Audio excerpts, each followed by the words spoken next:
con el auspicio de Grupo Security. ¿Quieres? Puedes. Presentamos Semana 24.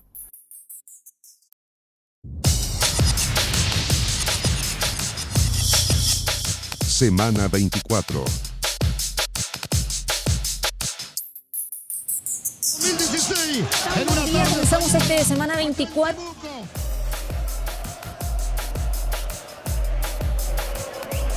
Católica, bicampeón del fútbol chileno. Católica escribe la historia esta temporada en el Germán Becker.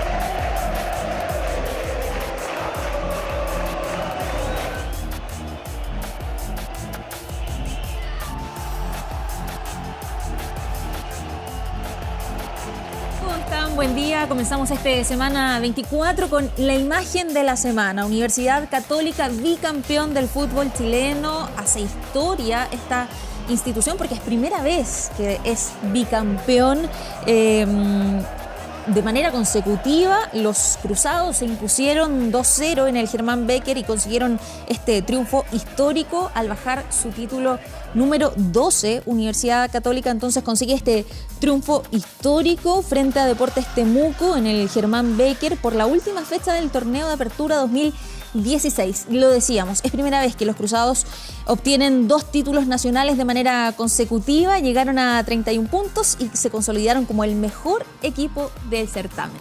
Es la imagen de la semana, la imagen del mes, la imagen del año para los hinchas de Universidad Católica, porque después de haber sufrido durante tanto tiempo, tantos años en que habían acumulado frustraciones, desilusiones, de haber estado ahí tan cerca y haber fallado en último minuto, esas maneras tan crueles en las cuales los hinchas de Universidad Católica se quedaron sin tocar la copa. Ahora todo esto se revierte y la Universidad Católica hace historia al ser y al convertirse en bicampeón por primera vez en la historia de los cruzados, y eso ha desatado, por supuesto, la alegría de todos los hinchas de la franja. Y también está la preocupación, porque el goleador de este torneo, Nicolás Castillo, está ahí en la duda, si acaso se va o no se va. Según la información que ha aparecido en el día de hoy, pareciera ser que ya está más lejos de la Universidad Católica que dentro del equipo. Recordemos que esto no depende del club, el 75% de su pase depende de Brujas, de Bélgica. Hay interés ahí de equipos mexicanos, por lo tanto, al parecer Nico Castillo estaría con un pie fuera de las canchas chilenas, pero esta es sin duda una imagen imborrable para los hinchas de Universidad Católica. Al parecer alguien que habla desde el corazón. Patricia Venegas. Esto es casualidad. No estaba preparado. No tiene nada que ver con la imagen del día. Esto tampoco tiene nada que ver con la imagen del día. Solo para aclarar, ¿cómo están? Muy buen día a todos. Bienvenidos al Semana 24, esta semana con Patricia Venegas. Muchas gracias por estar acá, artista Patricia. Invitada. Gracias, Andrea Pino. Sí, hay hartas informaciones que revisar, lo más relevante que ha ocurrido durante toda esta semana, donde también hay noticias políticas que han estado marcando lo que ocurrió. Tiene que ver ahí puntualmente con que en muchos municipios hay nuevos inquilinos. Sí, bastantes polémicas también. Por ejemplo, en Renca, una querella cruzada entre la exalcaldesa y el nuevo alcalde, que dice que desaparecieron varias cosas del municipio, presenta una querella y la exalcaldesa Vicky Barahona se querelló de vuelta, diciendo que estas son injurias y calumnias graves. Incluso pidió un peritaje psiquiátrico para el nuevo alcalde. Oye, sí, parte de lo que se está desarrollando ahí puntualmente en esa comuna, pero son varios los municipios en los cuales los nuevos alcaldes han anunciado que van a realizar una serie de auditorías. Esto porque no están conformes con el estado de las finanzas en que encontraron a esas respectivas municipalidades. Son los 345 municipios de Chile que han comenzado un nuevo proceso. Eso sí, pocas mujeres y alto número de reelectos. Para tener ahí algunas cifras a la mano nada más, de las 345 comunas, 209 estarán lideradas por alcaldes que lograron la reelección y solo 41 estarán dirigidas por mujeres. Pero claro, las emblemáticas tenían toda la atención esta semana. Vemos, por ejemplo, lo que pasó en el municipio de Santiago, en la Municipalidad de Santiago. Retorna Chile Vamos a ese municipio tras la gestión de Carolina Toá, lo decía Patricia, con el anuncio de varias auditorías respecto de licitaciones, manejos administrativos, Y algunas polémicas también en Providencia. Veíamos imágenes de la nueva alcaldesa, Evelyn Matei, un concejal, específicamente Jaime Parada, ayer a través de las redes sociales, iguales también se sumó, decían que se iba a cerrar la oficina de discriminación de la municipalidad, cuestión que fue desmentida finalmente por Evelyn Matei. Así que, bueno, polémicas en los principales, diría, municipios, en las principales contiendas de las elecciones municipales, también en Maipú, como anécdota tal vez.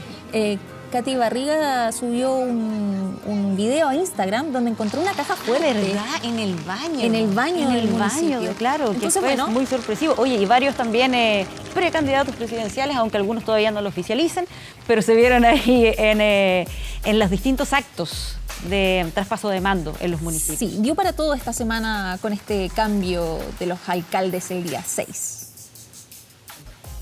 Vamos a una noticia que dejó con un sabor amargo a varios. Otros pidieron no sobre reaccionar. Estamos hablando del IMASEC más bajo en 7 años. El índice mensual de actividad económica que cayó 0,4% y claro, es la peor cifra en 7 años. Entre los factores que explican este bajo índice se encuentra la caída de la producción industrial y la baja en el sector minero. El ministro Valdés dijo que esta era una cifra puntual, que no se debe restaurar el pesimismo y pidió no sobre reaccionar porque, como dicen muchos, esto podría ser nada más una fotografía. Sin embargo, ya desde Chile Vamos dijeron algo así como, está bien, no le pedimos sobre reaccionar, pero al menos reaccione. Claro, esto es, recordemos, el indicador que va dando cuenta de cuánto está creciendo nuestro país. Esto corresponde específicamente al mes de octubre y ya lo había advertido en los días previos el ministro de Hacienda. Él había dicho, hay que estar atentos porque puede ser que salga una mala cifra el día lunes respecto al IMASEC, no hay que sobrereaccionar. Pero, ¿cuál es el mayor problema? Que tenemos una economía estancada, que no hay un punto de inflexión donde digamos, sí, ya ahora esta tendencia se empieza a revertir. Recordemos que fue en el verano del 2015 cuando se empezó a hablar de estos supuestos brotes verdes, una especie de señal de que aquí ya ahora sí que se venía un cambio en el crecimiento de nuestro país, en las cifras económicas y lamentablemente siguen siendo muy negativas y en este caso puntual hablamos de un crecimiento económico negativo que se registra por primera vez en nuestro país desde el año 2009, en una época en que ahí estábamos enfrentando una crisis financiera internacional. Bueno, muchos se preguntan qué va a pasar ahora con el Banco Central, cómo van a buscar reactivar la economía, qué va a pasar respecto de las tasas que fija el Banco Central, pero también tuvimos información respecto del IPC y al parecer eso no es tan mala noticia, algunos lo tomaron dentro de las expectativas, así que parece todo indicar que el Banco Central va a tener tiempo o a lo menos espacio para ver qué hace con las tasas en el futuro.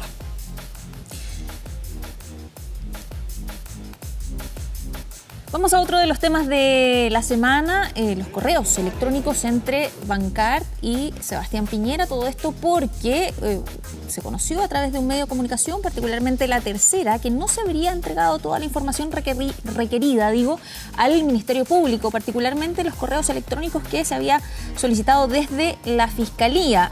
La respuesta del expresidente Sebastián Piñera, más que explicar específicamente respecto de este intercambio, apuntó directamente a la responsabilidad del Ministerio Público respecto de las filtraciones, cuestión que se transformó en una de, podríamos decir, las aristas de la noticia, porque tuvo que salir el propio fiscal Guerra a decir que no son responsables de estas filtraciones y otros más bien miraron con curiosidad la respuesta del expresidente Sebastián Piñera, tal vez desligándose en parte de la pregunta más directa. Claro, si acaso entregó o no toda la información pertinente sobre este caso, pertinente para la Fiscalía, obviamente, que es la que está investigando esta situación. ¿Cuál es la duda puntual? Saber si hay movimientos de la empresa, puntualmente algún tipo de información en esos correos electrónicos entre el gerente de Bancard, Nicolás Noguera, y Sebastián Piñera Morel, el hijo del ex gobernante. Todo esto se va sumando en un nuevo capítulo ahí respecto de lo que está pasando con esto, con lo que ha ocurrido de parte del abogado Hugo Gutiérrez, que se estaba pidiendo también más diligencias en las cuales se estaría incluso solicitando que entreguen declaración Cecilia Morel, Magdalena Piñera y el hijo de Sebastián Piñera. Vamos a ver qué es lo que finalmente ocurre con este caso.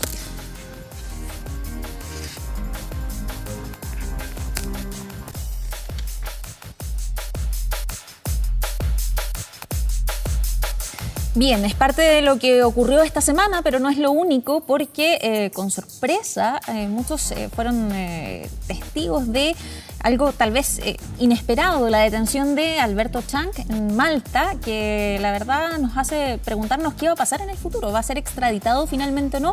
Y para contestar todas esas preguntas estamos con Mauricio Daza, abogado querellante en esta causa, entiendo, Arcano, y además de muchas otras causas relacionadas con estafas piramidales. Mauricio, ¿qué tal? Buen día. Muy buen día, gracias por la invitación. ¿Cómo está, abogado? Bien. Primero, conocer más antecedentes respecto a cuál es la situación en la cual se encuentra Alberto Chang. ¿Se puede decir que con esto ya se da la partida oficial al proceso de extradición?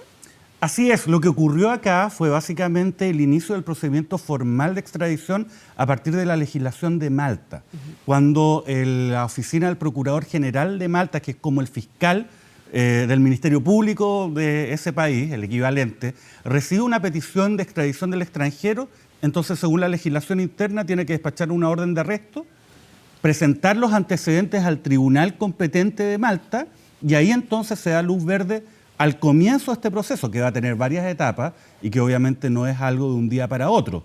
Y hay que ver además cómo va a afectar eventualmente una petición que se haga de manera equivalente por parte de Estados Unidos, ya que la SEC, que es como la Superintendencia de Valores y Seguros norteamericana, lo que hizo fue levantar cargos por fraude en contra de Chang en Estados Unidos. Y eso involucra... Estaba la duda, abogado, respecto a ese caso de esto. ¿Se había registrado, claro, porque finalmente intervino Estados Unidos o esto fue consecuencia de la acción de la justicia chilena? No, esto es consecuencia de la solicitud de extradición hecha desde Chile. Sin embargo, hay un problema acá, que consiste en que Chile no tiene un tratado de extradición con Malta. Entonces, lo que va a ocurrir es que básicamente se va a analizar un conjunto de factores para ver si es que el Estado de Malta desea o no finalmente dar luz verde a la extradición. Malta no está obligado a hacerlo. Sin embargo, respecto a Estados Unidos, sí existe un tratado de extradición, el cual establece en su primer artículo la obligación de los estados requirentes o requeridos de dar pie a estas peticiones de extradición. Entonces, obviamente, hay que estar también muy atento a lo que pase en Estados Unidos porque puede incidir directamente en el destino final de la petición de extradición que se ha hecho en el contexto de las causas que se han iniciado en Chile. Ayer fue una de las preguntas que más se le hizo al fiscal Guerra, que tiene relación con los plazos. Él no quiso comprometerse porque es difícil tal vez entender cuánto va a demorar Malta en tomar esta decisión o esta determinación, pero parece que todos quisiéramos tener alguna referencia, alguna idea al menos de cuánto podría demorar una extradición bajo estas características.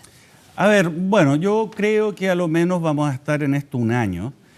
Hay que considerar que si bien el proceso de extradición en conformidad a la legislación interna de Malta es relativamente expedito, existe un conjunto de instancias a las cuales se puede recurrir por parte de la persona imputada y requerida para los efectos de poder dejar sin valor, ¿no?, una decisión de la justicia en el sentido de dar pie a esta extradición. Además, insisto, yo creo que va a ser muy relevante lo que ocurra con Estados Unidos.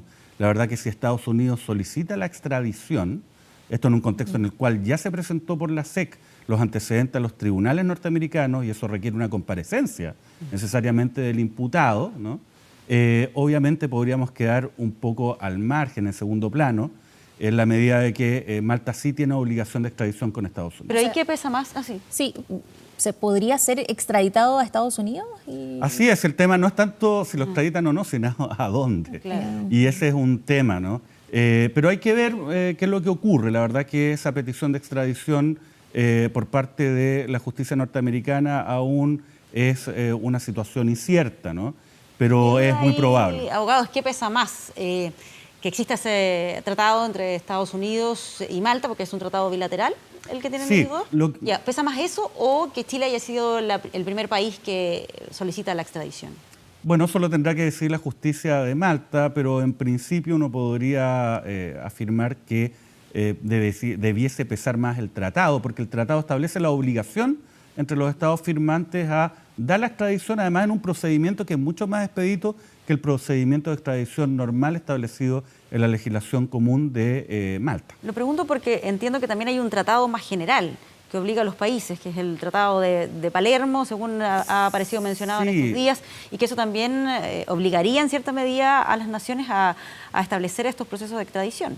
Es que sin ese Tratado de Palermo, que es la Convención del año 2000 de Palermo sobre delincuencia organizada internacional, que establece respecto a la figura de lavado de activos precisamente mecanismos de extradición y que además es parte tanto Chile como Malta. Sin aquello, la verdad es que la posibilidad de representarse siquiera el que sea extraditado Chang desde Malta no sería posible. Eso es lo que da pie a la petición, pero cuando existe un tratado de extradición entre estados, obviamente ahí se establecen obligaciones formales. Pero esto es algo que hay que pelear. La verdad es que más allá de que el panorama pueda ser difícil, si uno no hace nada, entonces no va a ocurrir nada con una persona que ha estafado de manera bastante burda a un sinnúmero de personas y por montos muy altos. Esta no es una estafa que, a diferencia, por ejemplo, de las Inversions, donde nosotros también tenemos patrocinio de varias víctimas, sea muy masiva en términos de número de personas afectadas, pero los volúmenes de dinero son realmente importantes. Ahora, ¿qué pasa con la medida cautelar? ¿Hay alguna opción de que pueda apelar a este arresto domiciliario, considerando que el fiscal reconoce ayer que constituye un peligro de fuga? ¿Hay alguna opción, alguna ventana para que pueda apelar a esta cautelar? A ver, lo que ocurre es que todo esto ahora depende de lo que determine la justicia en Malta, ¿no? Puede ser muy justificada y atendible la decisión de nuestros tribunales, que apoyamos por lo demás en el sentido de que se decrete una orden de prisión preventiva, pero la verdad es que si Malta no la considera no tiene mucho sentido. Pero en la legislación de extradición maltesa se establece que este proceso se inicia con una orden de detención, que en este caso fue alterada, mutada a un arresto domiciliario a cambio de una fianza bastante baja, ¿no? Y esto puede durar hasta 40 días en conformidad a esa normativa. Pero insisto, acá lo que se van a discutir son cuestiones más de fondo. Por ejemplo, si es que existe reciprocidad. La defensa de Chang dice que no hay reciprocidad porque habría un caso en que se solicitó por parte del Estado de Malta a Chile una extradición y habría sido denegada, ¿no? Hay que ver bien el detalle. ¿Y eso incide? Lo digo porque entiendo que son delitos distintos. Parece que en el caso de lo que había ocurrido, claro, es un marino por una riña. Entonces exacto. No sé si tiene el mismo peso. Eso es un tema que se va a debatir, pero está puesto sobre la mesa. Está el tema si es que los delitos en conformidad a la legislación de Malta pueden ser perseguidos de la misma forma que lo que está solicitando el Estado requirente. Son 4 cargos los que se le imputan a Chang, ¿eh? Acá no solamente el tema de la estafa reiterada, en la cual muchas personas fueron víctimas por importante suma de dinero. También hay un delito de lavado de activos o de dinero, en estricto rigor. Hay un delito de ejercicio ilegal de un giro bancario y hay un delito de oferta pública ilícita de valores. Estos 4 capítulos van a tener que ser analizados por la justicia de Malta y podría dar, por ejemplo, la extradición respecto de un capítulo y de otros no. Si fuese así, solamente en Chile se le podría juzgar por aquellos capítulos respecto a los cuales Malta haya acogido la extradición. Por ejemplo, dice, mire, ¿sabe qué? Solamente el lavado de dinero. Entonces la estafa no podría ser juzgada en Chile ni el resto de los cargos. Y así se va estructurando. Entonces la verdad es que es un proceso complejo que esperamos que, bueno, termine de buena forma y respecto a la cual nosotros creemos que existen los antecedentes suficientes para justificar la petición que hizo la justicia chilena y para que se pueda acceder por parte de la justicia de Malta. Ahora, Mauricio, ¿qué pasa con la reparación a las víctimas? No sé si esto corre por un carril paralelo, corre inmediatamente seguido con lo que está sucediendo en Estados Unidos, pensando que entiendo que entre lo que pide la SEC es a un tribunal de Miami congelar los activos o parte de los activos de Chang. ¿Cómo se está resolviendo el tema de la reparación? No sé qué pasa con eso. Sí. De hecho, eso ya ocurrió. El tribunal accedió en Miami a congelar los activos de Chang. Ahora, el problema, bueno, básicamente es que obviamente hay víctimas múltiples, no solamente en Chile, sino también en el extranjero. El otro problema es que una parte relevante de los dineros y de los activos de Chang están en el extranjero. Acá existen, en el caso de Chang, 2 procedimientos. Hay un proceso penal que se está realizando y que está pendiente ahora con la fase de extradición, en cuyo contexto también se pueden solicitar el congelamiento de bienes para poder asegurar una eventual reparación que también se puede pedir en el contexto de la causa penal. Pero por otra parte hay un proceso de quiebra. Y en ese proceso de quiebra, que es un proceso civil que se está llevando en forma paralela, también se está buscando la posibilidad de identificar y liquidar bienes, tanto en Chile como en el extranjero. De hecho, ahí la madre del señor Chang hizo una oferta que era bastante inverosímil, inconsistente. La verdad que Chang, como buen estafador, no ha dado ninguna respuesta de manera consistente y yo creo que no la va a dar hasta que esté entre la espada y la pared. ¿Y qué pasa en otros casos, por ejemplo, con el tema de la reparación? No sé si ha avanzado eso. Y también aprovechar de conectarlo, porque entiendo que ya hubo una condena y también hubo un proceso de extradición que fue bastante más rápido. No sé si eso servirá como precedente respecto de la celeridad que podría tener tal vez el proceso. Sí, generalmente los procesos de extradición, a ver, en Chile resultan bastante expeditos y esto en el contexto de las mejoras que se hicieron en la reforma procesal penal, que es un punto positivo respecto a esta materia. Ahora, la rapidez o no depende generalmente de cuál es el trámite en el Estado requerido, al que se le pide, ¿no?, que se entregue a la persona imputada. Y eso va a variar. En el caso de Malta, insisto, yo creo que va a ser un proceso complejo y estamos muy pendientes a lo que haga Estados Unidos, además, y cómo eso puede incidir en nuestra pretensión que Chang responda en Chile de los delitos que se le imputan. Ahora bien, respecto de la reparación en los otros casos, bueno, a ver, nosotros también somos creyentes en el caso de AC Inversions y ahí también ha existido alguna dificultad para los efectos de poder encontrar estos bienes, porque la verdad que estas personas en estos esquemas piramidales o fraudes, estafas masivas que no necesariamente tengan esa modalidad, ellos obviamente saben precisamente que en algún punto podrían ser descubiertos y perseguidos. Entonces ocultan sus bienes, obviamente no en Chile, sino el núcleo importante en el extranjero. Por más que sea muy llamativo rematar un Ferrari, la verdad es que eso no alcanza a pagar ni siquiera la mínima parte de estos daños. Pero insisto, acá lo que hay que hacer es tener consistencia, paciencia, decisión y insistir para obtener justicia, porque si uno no hace aquello, lo seguro es que no obtiene nada. Sí, abogado, antes de terminar, una pregunta en términos más generales. Este ha sido el año del destape de este tipo de irregularidades, de investigaciones en lo que se refiere a estafas piramidales. Son por lo menos 6 los casos que se están investigando. ¿Qué pasa en materia de regulación? ¿Por qué se da esto con tanta facilidad? Yo creo que más que un tema de regulación, como a mi juicio son los problemas que generalmente se observan en nuestro país en esta materia, no tiene que ver con la legislación, sino tiene que ver con la competencia objetiva de las personas que están a cargo de ejercer o ejecutar esa legislación. En AC Inversions hubo 4 reportes de operaciones sospechosas previos a que estallara el caso a la unidad de análisis financiero. Y eran además por lavado de activos, que está dentro de aquellas materias sobre las cuales la UAF, esta unidad especializada, tiene que hacer un papel de prevención y persecución. La verdad que no pasó absolutamente nada. Todas estas estafas vienen asociadas además a imputaciones por infracción a la ley de bancos, por ejercicio de un giro bancario, ¿no?, exclusivo a ciertas instituciones. Acá la Superintendencia de Bancos e Instituciones Financieras brilla por su ausencia. Lo que es el papel preventivo es nulo. Lo único que sabemos de ello es que cuando esto revienta, colocan una querella y esa es la gran noticia. Es que eso es lo llamativo, existiendo tantas instituciones, porque se supone debieran tener en alguna etapa del proceso algo que decir o alguna etapa en la cual tienen que fiscalizar lo que está pasando. No surgió ninguna alerta, ninguna alarma se activó en al menos 6 casos que todavía están en plena investigación, pero no deja de ser llamativo. ¿Qué es lo que falló ahí? Bueno, lo que falló, como siempre, la persona de carne y hueso que está en la posición de tener que ejercer las atribuciones de la institución. Y nunca se llega a conocer quién es esa persona, no hay responsabilidades. La gran duda, como en muchos ámbitos del Estado, es cómo esas personas llegan a tener esos puestos de responsabilidad y después, cuando se ve que existe alguna dificultad, cuál es la forma como ellos responden en relación a su actuar negligente.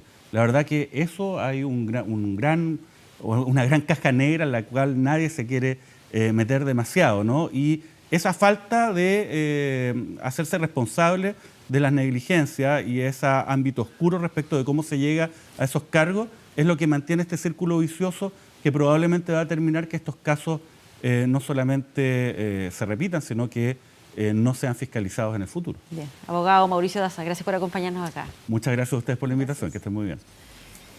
Bien, vamos a un anticipo porque vamos a estar conversando de otro tema que tiene que ver con la ley de cuotas. Las próximas elecciones, particularmente las elecciones de diputados y senadores el próximo año, al menos un 40% de los postulantes deben ser mujeres. Todo esto a propósito de los cambios que se hicieron en el sistema binominal. Bueno, se incluyó esta ley de cuotas para que haya más candidatas también. Y vamos a estar hablando de este tema porque algunos ya han anunciado que está difícil, han dicho algunos. Difícil que se pueda hacer efectivo. Sí, difícil la implementación. Otros empezaron a sugerir cambios en la ley y el gobierno ya lo descartó, pero en el fondo vamos a estar abordando esta resistencia que hay, parece, para que haya mayor número de candidatas y probablemente también de diputadas o senadoras, que es el propósito de esta ley, y también cómo viene esto respecto de las instituciones, respecto de los partidos políticos. ¿Se están preparando para la implementación de la ley de cuotas? De este tema estaremos hablando más adelante en Semana 24. Ya volvemos con Semana 24, con el auspicio de Grupo Security. ¿Quieres? Puedes.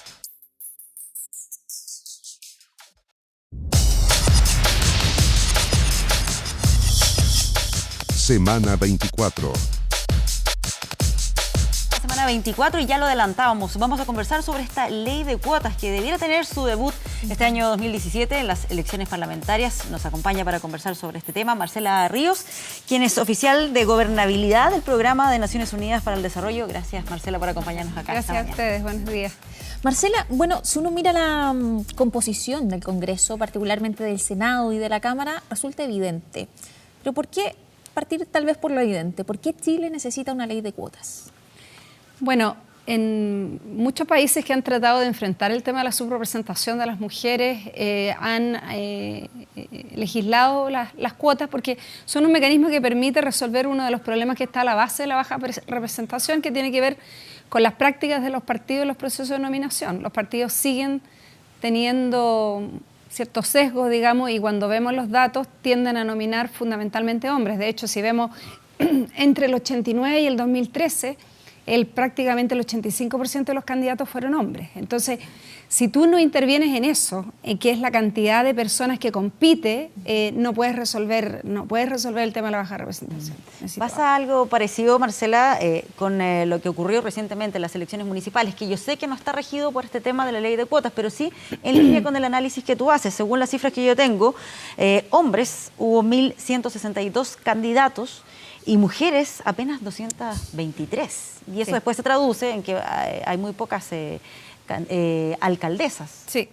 De hecho, en esta elección aumentó levemente la cantidad de mujeres compitiendo, era como el 19% del total de candidatos, un poquito más que la vez pasada, pero sigue siendo menos del 20%, o sea, el 80% de quienes estaban compitiendo por un cargo de alcalde eran hombres. Y eso hace imposible que aumentemos los números. De hecho, esta vez terminamos solo con 41 mujeres electas alcaldesas, teníamos 43, o sea, tenemos 2 menos esta vez, lo que nos pone en una situación que estamos por debajo de los promedios de América Latina y a nivel mundial. O sea, claramente nosotros en temas de cantidades de mujeres en cargos de representación popular estamos muy por fuera del promedio de nuestra región. Y cuando uno ve los temas... Porque a veces la gente dice, bueno, es un tema de cultura, machista, discriminación, y eso a veces puede ser cierto si tú comparas a Chile con Noruega o con Dinamarca, no sé, con países como esos. Pero en realidad no tiene mucho asidero empírico si nos comparas con Bolivia o con México o con Argentina. O sea, no tenemos grandes diferencias culturales en términos de que uno pudiera argumentar que en Chile somos más machistas que en Perú o hay más machismo que en Bolivia. Quizás hay diferencias, digamos, culturales, pero no es ese el punto. El punto fundamentalmente tiene que ver con los sistemas electorales y con las prácticas de los partidos. Ahora, para quienes no estén tan enterados sobre cómo va el debate, hay varios incumbentes que en el último tiempo, en los últimos días, han dicho que no están dadas las cosas, que no va a ser tan fácil, que tal vez habría que revisar la ley, a ver cómo se implementa, y al parecer hay resistencia, no solo de los incumbentes, también de los partidos políticos. No todos están tan preparados para aplicar la ley. La ley ya es un hecho y el gobierno dijo que no se va a cambiar, pero parece que los partidos no se han preparado mucho para ello. Así es, efectivamente se ha escuchado harto rumor, alguno de pasillo y otro no tan de pasillo, digamos más explícito. Y yo creo que no deja de sorprender. Esta es una ley, como ustedes recordarán, se presentó en el primer año de este gobierno, se discutió durante todo un año la reforma electoral, se aprobó y sobre todo los artículos, el primer artículo 1 sobre cuotas se aprobó prácticamente por unanimidad, con muy pocos votos en contra. Todos los partidos la aprobaron. Se discutió en la Cámara y en el Senado, se escucharon, hubo muchas audiencias, a mí me tocó participar varias veces en esas discusiones. Había resistencia, pero en general los partidos y el Parlamento entendió que esto era importante y se aprobó. Y en realidad esta ley se promulga en enero, febrero del 2015. O sea, resulta que ya hemos tenido, si tú ves, desde que se presentó hasta hoy día, casi 2 años que los partidos han tenido para prepararse para lo que viene. Y, sin embargo, tenemos esta resistencia que muestra un poco de improvisación, última hora, y yo creo que la mayor resistencia, más que en las estructuras de los partidos, quizás propiamente tal, vienen del Congreso, digamos, del Parlamento, muchos, y quizás se plantea quizás más fuertemente del Senado, muchos incumbentes no plantean problemas porque efectivamente hay una necesidad de mantener los cargos, digamos, y una resistencia para que sean nuevas personas las que entren. Se argumenta a menudo esto de que no hay mujeres. El otro día en un reportaje en la prensa muchos senadores decían que iba a costar mucho encontrar mujeres, y tú dices, cuando vamos a elegir 23 nuevos senadores, o sea, 18 van a la reelección y por el cambio de distritos tendrían que entrar alrededor de 5 adicionales. O sea, estamos hablando de 10 mujeres, 10, 11 mujeres si tuviéramos paridad total. Entonces tú dices, ¿cómo va a ser creíble para el país que no tengamos, que los partidos no tengan a 10 mujeres calificadas para competir y estar en el Senado? Recordemos un poco eso, cómo se debiera aplicar esto. ¿Cuál es la obligación que tienen los partidos con esta nueva ley de cuotas? Sí. Lo que dice la ley en el artículo 1 es que las listas que presenten los partidos, ningún sexo, hombres o mujeres, pueden ser más del 60%. Entonces, no es una cantidad de cupos que se le da a las mujeres, sino que lo que se plantea es un equilibrio de género, ¿no? Los hombres tampoco podrían ser menos del 40%. O sea, la idea es que ninguno de los dos sexos sea más del 60% para generar un equilibrio. Y también es importante recordar que lo que la ley plantea es este equilibrio en las listas, o sea, en los candidatos. Quienes ganen en última instancia van a ser quienes obtengan la votación necesaria para ganar. Aquí las mujeres por la posibilidad de estar en las listas y competir no significa que van a llegar por secretaría al Congreso, solo van a llegar las que ganen. Entonces, la ley, por lo tanto, no asegura que vamos a tener un Congreso con 40% mujeres. Lo que asegura es que vamos a tener el 40% de mujeres compitiendo, y este 40%, el equilibrio de 60-40, se tiene que aplicar tanto a la lista para la Cámara de Diputados como a la lista para el Senado, y eso también es un tema que se ha estado discutiendo ahí. Algunos en un esfuerzo de creatividad quieren interpretar la ley como que se pueden juntar las dos elecciones y aplicar el 40% a las dos elecciones. Lo que manifiesta la ley no es así, digamos, son dos elecciones distintas con distintos tamaños de distritos, eligen distinto número de representantes, por lo tanto son dos elecciones a las que se le tiene que aplicar el criterio de manera separada. Y otro riesgo que advierten quienes han impulsado esta ley es que se presenten candidatas que no sean competitivas, que sea algo así como un saludo a la bandera, que lo hagan por cumplir, digamos, y que no se presenten necesariamente personas que puedan competir u optar al escaño finalmente. Yo creo que muchos partidos van a cumplir con la cuota a regañadientes, y lo que van a hacer es buscar mujeres para rellenar listas. Y eso es así, ha ocurrido la experiencia en otros países de la región, donde al principio, cuando están los partidos, sobre todo los que tienen más resistencia a los cambios y a incorporar a las mujeres, van a buscar estos mecanismos. De hecho, el otro día en un seminario, una militante de un partido decía que no se estaba hablando en su partido de candidatas, sino que de acompañantes, porque era, busquemos un acompañante para el senador tanto, un acompañante para la lista esto, necesitamos acompañantes para las listas. O sea, solamente para cumplir. Exactamente, así como la idea esta de que las mujeres van a ir casi como arroz graneado. Pero otros partidos, y yo creo que ese es algo que hay que estar atentas, denunciar, fiscalizar. Pero hay otros partidos que creo que genuinamente han tomado esta oportunidad de manera constructiva y están haciendo capacitaciones, formaciones, están buscando mujeres para cargos, para ponerlas en las listas donde tienen posibilidades. Yo creo que vamos a tener un poco las dos cosas. Lo que sí es cierto es que con un aumento tan drástico en la cantidad de mujeres compitiendo, de todas maneras es difícil que los partidos puedan esconderlas solo en los lugares no elegibles, ¿no? O sea, hoy día, o sea, teníamos partidos que tenían 10, 15% de mujeres en sus listas antes. Habían partidos que solo el 6%, incluso algunos el 0%. O sea, todos sus candidatos eran hombres. Entonces, el pasar de 0, del 10, del 15 al 40, de todas maneras va a ser una diferencia muy importante y va a permitir que mujeres que tienen las condiciones, que sepan hacer buenas campañas, puedan llegar al Congreso. Sí, Marcela, y en ese mismo sentido, ¿crees tú que sería necesario ampliar esta ley, que no estuviera solamente circunscrita a las elecciones parlamentarias? Sí, de todas maneras, yo creo que ese es un tema que necesitamos discutir urgentemente. Los resultados de las últimas municipales fueron bastante negativos en términos de mostrar cómo sin estos mecanismos vamos a resolver solo los temas de representación de las mujeres. Tú lo decías, 41 alcaldesas, sí, de 345 comunas. Exacto, no tenemos que olvidar cuál es el total. De 43 a 41. En muchas comunas, como en el 50% o algo de las comunas del país, ni siquiera había una mujer en competencia para el cargo de alcaldía. Y creo que si los partidos tienen que hacer listas y como que tener procedimientos e instituciones para nominar candidatos, si tienen que tener unas reglas para una elección y otras reglas distintas para las otras, se hace mucho más difícil la incorporación de las mujeres. Porque hoy día, en última instancia, la lógica de la elección parlamentaria se va a salir de lo que están haciendo para la elección de municipales y las elecciones regionales.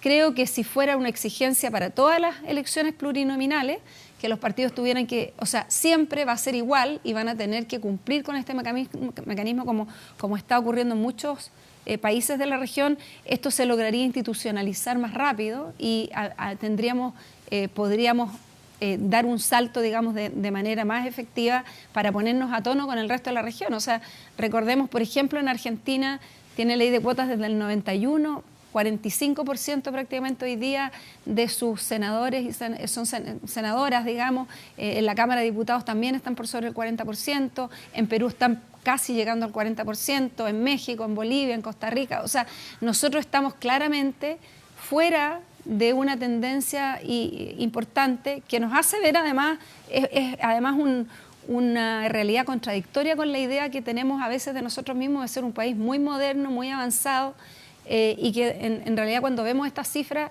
no se condicen con esa idea que quisiéramos tener de nuestro país.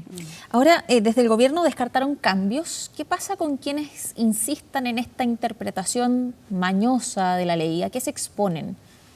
Bueno, una de las cosas positivas de la ley es que se supone que las listas que no cumplan con el mecanismo de cuota no pueden inscribir a sus candidatos. Es una sanción de las más fuertes que hay para una elección.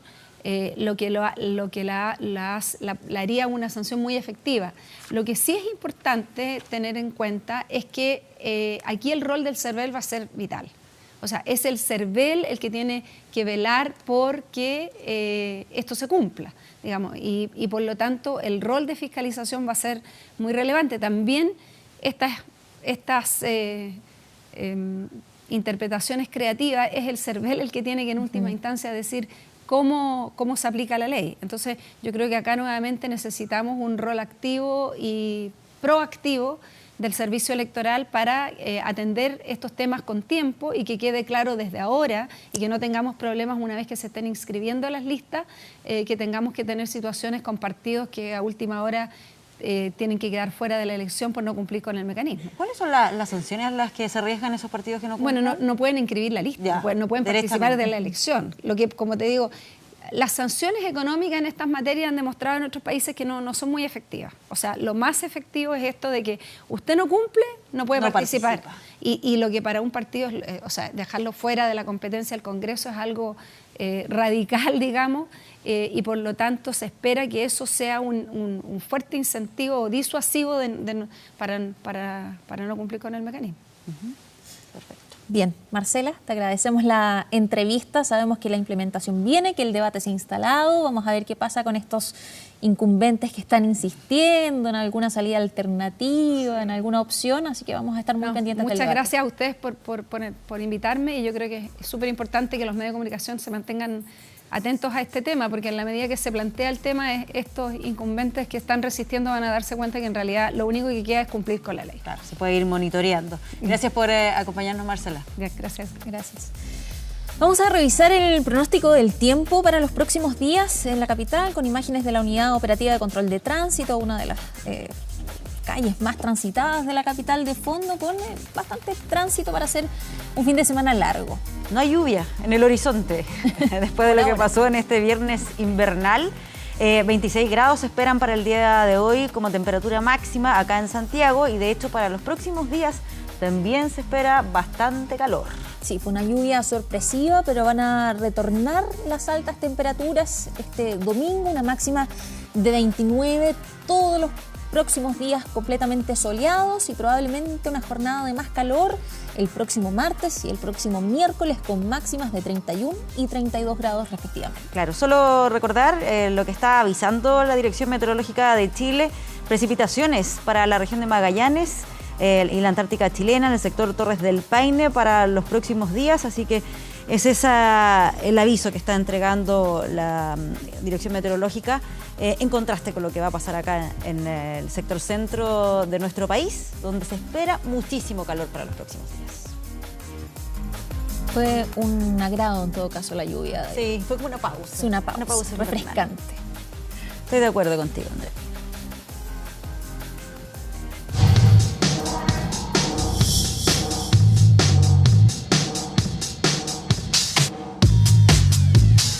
Nos acompaña Sebastián Marchand, supongo que para traernos las novedades más relevantes de 24horas.cl. Así es, ¿lo has visto cómo están? Muy bien, qué bueno verlo por acá. Mira, la lluvia me afectó. No, ¿sí? ¿Seguro? Día sábado en la mañana. Una gripe. No sé. El aire ¿No tuvo que ver con excesos del viernes en la noche? No hubo indisciplina. Esta jornada no hubo de esto, fue indisciplina.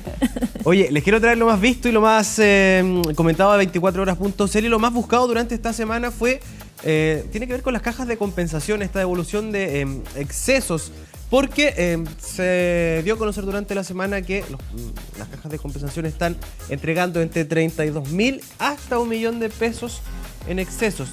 ¿Cómo se producen? Bueno, cuando piden estos créditos sociales, va quedando una suerte de residuo y este dinero es devuelto a las personas. Lo importante es que en 24horas.cl, como lo ven ahí en imágenes, está la lista de las cajas de compensación y cuántos son los clientes que se ven beneficiados con estos excesos y los montos aproximados que entregarían. ¿Cómo se retira el dinero? Bueno, usted hace todo este trámite y tiene que, con su cuenta RUT, le depositan el dinero y usted lo puede retirar. Les decíamos, son entre 32.000 hasta $1.000.000 de pesos. Patricia, ¿Cómo me entero? Sí, estoy justamente buscando si tengo algún tipo de exceso en mi vida. No lo dudo. La caja de compensación, a eso me refiero. Ingresa a 24horas.cl, por ejemplo, no sé, si vas a la caja de compensación Los Héroes. ¿Ya? Ingresas ahí y con el RUT, te pone el RUT y automáticamente le va a decir, usted tiene o no tiene dinero. Perfecto. Son estos pasos porque... el paso es, ingresa a 24 horas, pone, no sé, la caja de Los Héroes, lo envía a la página... Nunca tengo algún saldo a favor. Cada vez quieren los excesos, los excedentes, todo, nunca tengo un saldo a favor. ¿Por qué, digamos? Yo entro siempre con toda ilusión a estas recomendaciones de 24horas.cl. La ISAPRE, el banco, la caja de compensación, nunca nada. Ese dinero extra en diciembre. O sea, bueno, una de las cosas que se entrega en esta fecha es que puede ayudar básicamente en los gastos de fin de año, que siempre son elevados. Así que bueno, si usted tiene la duda, bueno, ingresa a 24horas.cl, están todas las cajas de compensación y solo con su RUT puede saber si le corresponde parte de estos excesos. Es muy fácil hacerlo de todas maneras. Oiga, ¿les gustan los juegos extremos? No. Nada. ¿Para qué te voy a mentir? ¿Para qué? ¿Pero les gusta la nieve? Tampoco. ¿Manejan? Perdón. Sí, eso sí. Bicicleta, sí. Bueno, también te puede afectar. Los autos, sí. Y el video que les quiero traer ahora es marcó a la gente que le gusta andar en la nieve y siente que tiene todo bajo control. Por favor, veámoslo. Porque esto ocurrió en una calle pendiente en Montreal, donde incluso la policía, que no es precisamente ese auto, no logra detenerse y se produce un accidente en cadena. Este es uno de los camiones que más afectado se ve porque no logran controlar el auto. Todo comenzó con esa micro grande, con la otra, que avanzaba con sus 4 ruedas frenadas. Pero la pendiente, por supuesto, la nieve hizo que patinaran. Y acá es uno de los momentos más dramáticos porque la camioneta recibe el doble impacto y los autos que se ven allá hacia la izquierda son los que ya fueron chocados. Sí, es una larga lista. Yo cuando vi esta imagen me pregunté, ¿esto sucederá siempre en Canadá? ¿Por qué los autos no están preparados? Porque en otras zonas donde hay siempre nieve en el invierno, zonas de nuestro país, digamos Magallanes, Claro. por ejemplo, los autos los acondicionan con Tiene estos autos clavos. neumáticos con clavos. Claro, pero Bueno, Punto, precisamente- porque es una Pero ciudad esto que es se raro supone igual, está acostumbrada claro. al tema de la nieve. Así es. Y ese auto que veíamos al final es el que va tirando sal al claro. pavimento. el que llegó tarde. El que llegó tarde y ya se produjo este accidente en cadena.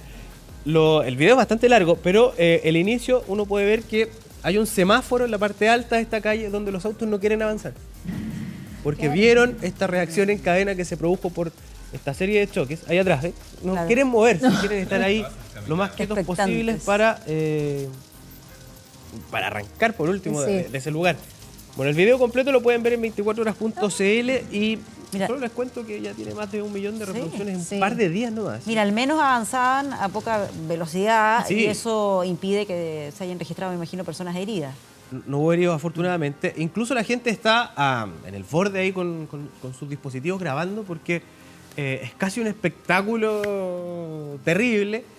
Y lo peor de todo es que, lo decíamos, los autos van completamente frenados y pierden el control, se empiezan a roncear, pierden la estabilidad y terminan en este choque en cadena. Les decía, y para cerrar, este fue uno de los videos que, ¿cómo llamarlo? Quiso ser galán. Ya. La invitó a un juego, To- a Six Flags en México. Él, muy confiado, dice, te voy a dar la mano para que no te asustes. Pero terminó en una tragedia para él, porque contamos 4 veces desmayado, mientras la niña disfrutaba, pero a concho. Y él no aguantó esta y se fue de nuevo. Mira. Y como que revive de repente y se acuerda y tiene que gritar y se va. No, qué atroz. Y la niña nada, niña me lo estaba como si nada, ella increíble. gozando. Y el pobre, la peor cita La peor cita que de su vida. finalmente. Ella tuvo que no, actuar. ella lo tuvo que consolar porque se puso a llorar finalmente. Le dijo, No, ¿de esto fue verdad? en México. Y le dijo, ¿estás llorando? No, si todo bien. Es la Ahí, emoción ya, de estar contigo. Justamente. Y antes de comenzar el vuelo, ahí en ese preciso momento le dice, te tomo la mano para que no te asustes. Y ella le dice, ¿sabes qué? No me des la mano, yo no me asusto. Tenía toda la razón. Pero él se fue, No, se pobre, desmayó pero lo 4 pasó veces. pésimo. Oye, este video que fue publicado por el propio niño, poniendo en su perfil de Facebook, igual lo pasé bien. Igual sobreviví. Ha sido compartido en distintos países, incluso ella le pone en su Facebook le pone un pantallazo de un sitio ruso que subió este video. Le dijo, ya eres famoso incluso en Rusia. Y él decía, bueno, sí, lo pasé un poco mal, pero contigo todo como pan y cebolla. ¿Esto es en frase México? romántica. Sí. Esto en México. Y él intentó reiteradas veces invitarla a muchos lugares. Ah, Hasta que le resultó lo de Six Flags y fue un verdadero fracaso. ya, pero O tal vez Pues, ella ahora sí, puede po. reconsiderarlo. No, ahora tiene un Ahora galán que es famoso. claro. Ahora sí están como medio emparejados, Ah, pero, ya. Ah. pero todo con los pies en la tierra. sí, Ni un cita- barco, no, nada. Ninguna cita en altura. No, ni columpio, nada. Así todo lo más cerca del suelo posible. Ay, Esto yo creo que compite, a mí me hizo mucho reír también la historia de Rubí, el Ah, cumpleaños sí. masivo, compitiendo ahí. Andan por ahí, claro, esa es la cantidad impresionante También. de gente que yo. Oye, antes de Efecto irme, viral. mañana es el Día del Cine Chileno. En 24horas.cl. ¿Nos va a invitar a alguna película? Es que ya la sacaron de cartelera. Ah, ¿No? Qué mala invitación. Mal, estás peor que el No, niño. no, jugando. Peor que el niño ahí, ¿eh? Un par de películas entretenidas. Bueno, las pueden saber en 24horas.cl y para los que les gustan los juegos de trivias, saber qué tan popular en el mundo es tu apellido. Sí, está en 24horas.cl, ustedes lo buscan y pueden ver cuántas personas aproximado en Chile hay con su apellido. Muy bien, vamos a buscarlo inmediatamente. Muy entretenido el resumen de la web, Sebastián Marchán. Me reí mucho, sobre todo con el último. Gracias, Sebastián. Ya que estoy muy bien. Nos vemos. Vamos a revisar las portadas de los diarios y vamos a comenzar con El Mercurio. A ver qué trae hoy El Mercurio en su portada. Carolina Goich, creo más en una coalición de centro-izquierda 2.0 que en una nueva mayoría como esta. Y también una entrevista en la portada a Guillermo Tellier, precisamente con otra impresión respecto del futuro de la coalición. Un candidato propio de la DC en primera vuelta sería un problema grave. Parte de las informaciones que trae hoy el diario El Mercurio en su portada. Sí, vamos a revisar qué es lo que tiene en su portada el diario La Tercera. En el día de hoy, el FMI sugiere destinar parte sustancial del 5% extra de cotización a las cuentas individuales. Recordemos que está todavía el debate de qué hacer con ese 5% extra, todo esto en el marco de la discusión sobre las AFP, sobre el sistema de pensiones en nuestro país. Bueno, el jefe de la misión para Chile del fondo propone ese destino para el nuevo aporte previsional y la entidad también proyecta para el país un PIB promedio de tan solo 2,8% entre el 2017 y el 2021. Y ustedes pueden ver ahí al costado del periódico, hola, viene llegando aquí el invitado, está saludando, como no le voy a saludar, por favor, tome asiento. Mientras le puedo contar sobre la portada del diario La Tercera y esta lamentable noticia que se está casi confirmando, que es la dura pérdida para el bicampeón. Se estaría confirmando que se va Nicolás Castillo de la Universidad Católica. Complejo porque lo había dicho ahí la dirigencia cruzada que iba a hacer todo lo posible para retenerlo. Lo gritaban también los hinchas. Castillo no se va, pero parece que ya está casi listo. Y que él también se quiere ir. Patricia, te veo muy afectada, te pido disimular, ¿eh? Estoy tratando de controlarlo. Vamos a revisar otras portadas. Las últimas noticias que dice: dramático rescate de perro encerrado en un maletero. Permanece en riesgo vital tras 1 hora y media a pleno sol en San Pedro de Atacama. Se ve personal de Carabineros tratando de rescatar a este perro. Lamentable noticia, seguro muy sensible para quienes tienen mascotas y se pueden imaginar una situación como esta. Y además, el éxito de la Argentina que enseña a sacarle el jugo a Nueva York es parte de las informaciones destacadas en las últimas noticias.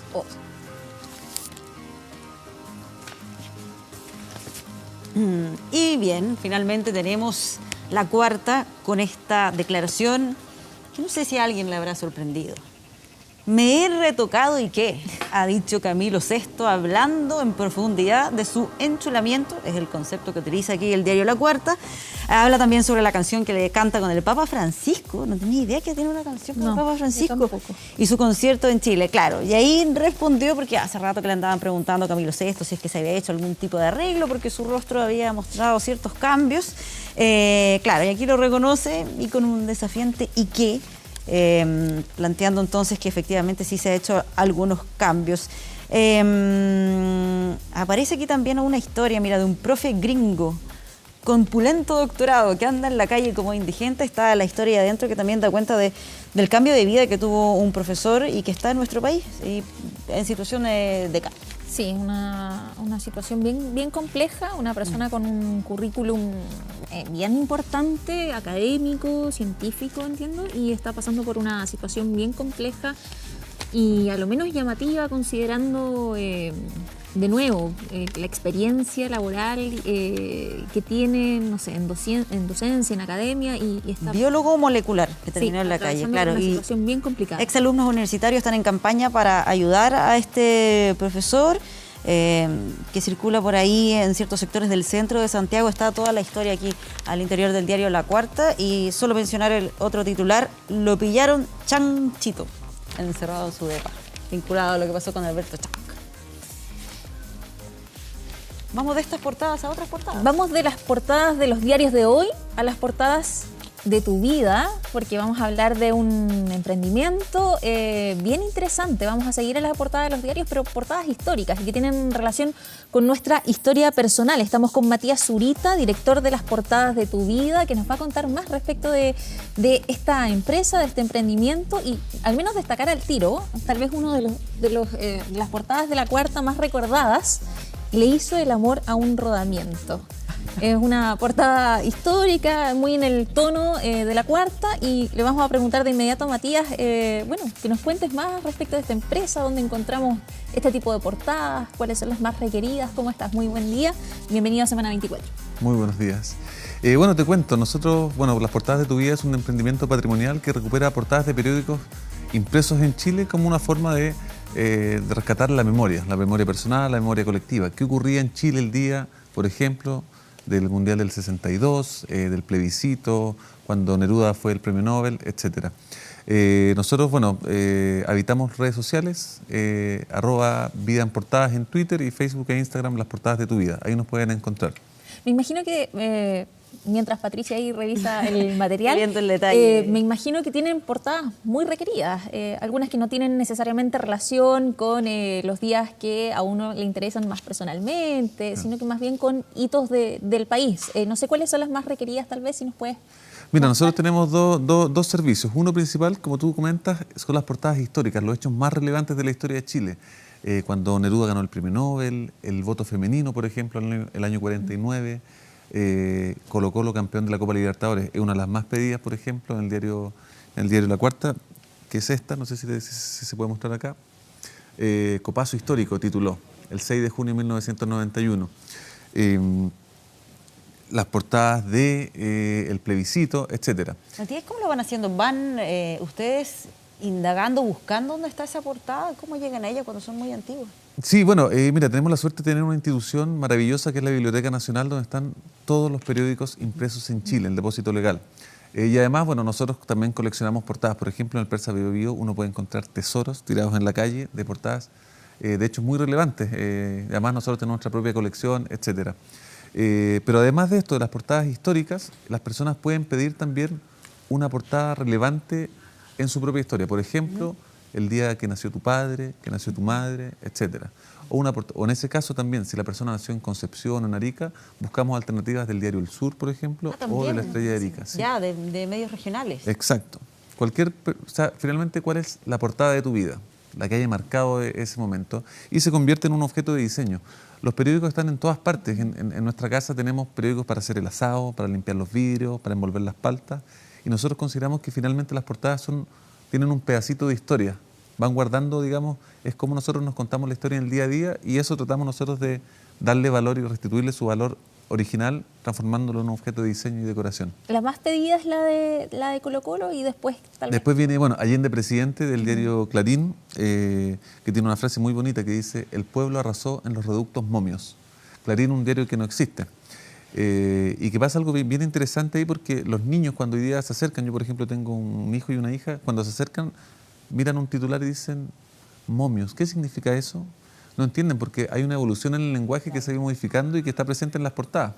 Nosotros, el otro proyecto que tenemos, que está mostrando acá, es un kiosco que se llama el kiosco de las portadas de tu vida, que vamos a colegios y a través de las portadas de los periódicos vamos contando la historia de Chile. Entonces es un apoyo a los docentes, a los profesores, para ver qué ocurría. Entonces siempre los niños preguntan: corrió solo y llegó segundo, un famoso titular de Fortín Mapocho, del Gato Gamboa, insigne periodista, y no logran entender esa metáfora. Entonces es necesario volver en el contexto, explicar qué ocurría, y una buena portada, digamos, es la ecuación perfecta que resulta de un titular creativo, de una imagen y de un hecho histórico relevante.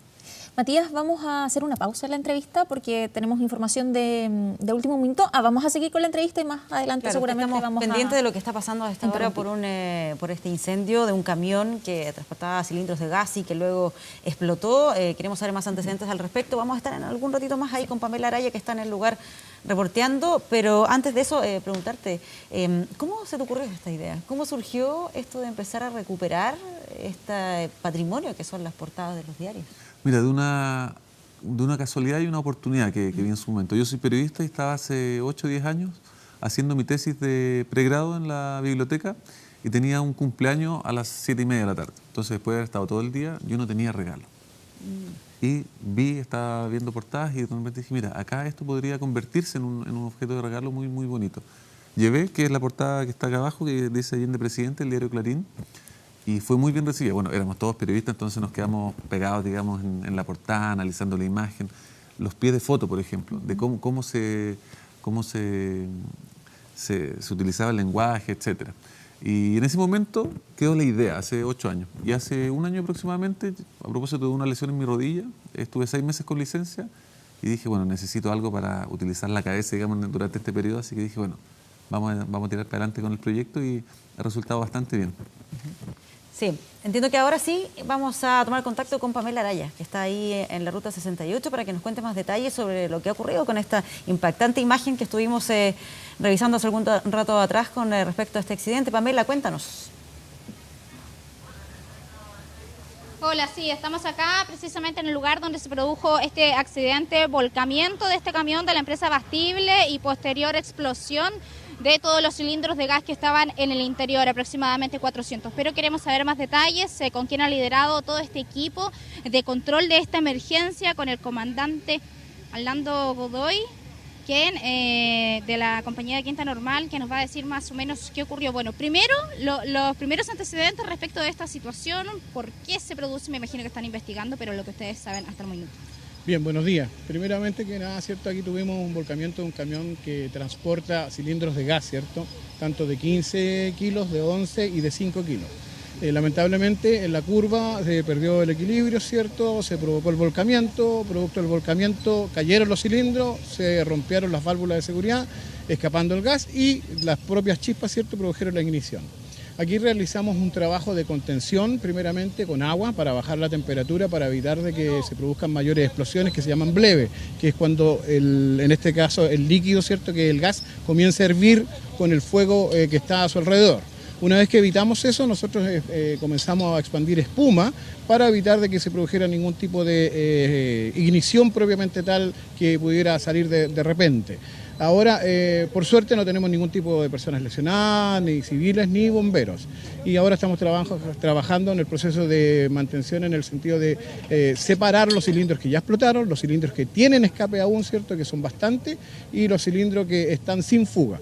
Pero tenemos que enfriar todo eso y tenemos más o menos un tiempo aproximado de desarrollo de 1 hora más. ¿Los cilindros que se encuentran con algún tipo de fuga son un peligro para que se pueda generar otra emergencia o nada más esto ocurrió por las chispas del volcamiento? Mientras no tengamos una fuente de ignición, algún tipo de chispa, no corre ningún peligro. Solamente nosotros estamos disipando el gas, ¿cierto?, con los chorros de agua.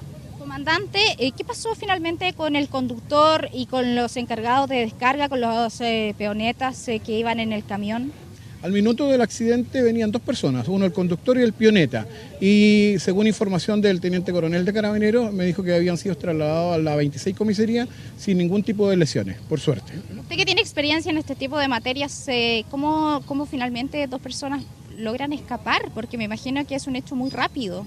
Evidentemente sí, yo creo que la desesperación lo hace hacer cosas que son totalmente inexplicables a las personas, así que porque en las condiciones que quedó el camión, ya en la posición que quedó, ellos tuvieron que salir, ¿cierto?, por las ventanas, porque las puertas era imposible poder abrirlas. Básicamente lo que hay que investigar acá es el motivo del volcamiento. Exactamente, o sea, en este tipo de vehículos todos sabemos, ¿cierto?, que hay muchos que utilizan la velocidad propiamente tal por hacer entrega, etcétera, etcétera, pero aquí lamentablemente, ¿cierto?, la curva le jugó una mala pasada al conductor. Nada respecto a por qué finalmente explotaron estos cilindros de gas, ¿eso está dentro de lo que puede ocurrir? Eso está dentro de lo que puede ocurrir, ¿cierto?, debido a cómo caen los cilindros, en este caso al propio cemento. Si caen de punta, ¿cierto?, y tienen la válvula se va a desprender. Al desprenderse la válvula, obviamente, ¿qué es lo que ocurre, ¿cierto? Sale la emanación del gas y si tenemos alguna fuente de ignición, que puede ser el mismo motor, ya la temperatura del motor, se produce la ignición y la explosión. ¿Estaban cumpliendo las medidas de seguridad para un transporte de este tipo de elementos? Sí, el camión está totalmente bajo la misma norma que tienen todos los camiones que transportan cilindros. ¿Cuál es la norma? La norma que tienen que tener abiertos totalmente, ¿cierto?, cosa que no haya acumulación de gas en su interior. Y eso estaban cumplidas la norma. ¿Tienen que estar amarrados o van puestos uno sobre el otro? No, eso van puestos sobre el uno o lo otro, ¿cierto?, una sujeción que ellos lo manejan.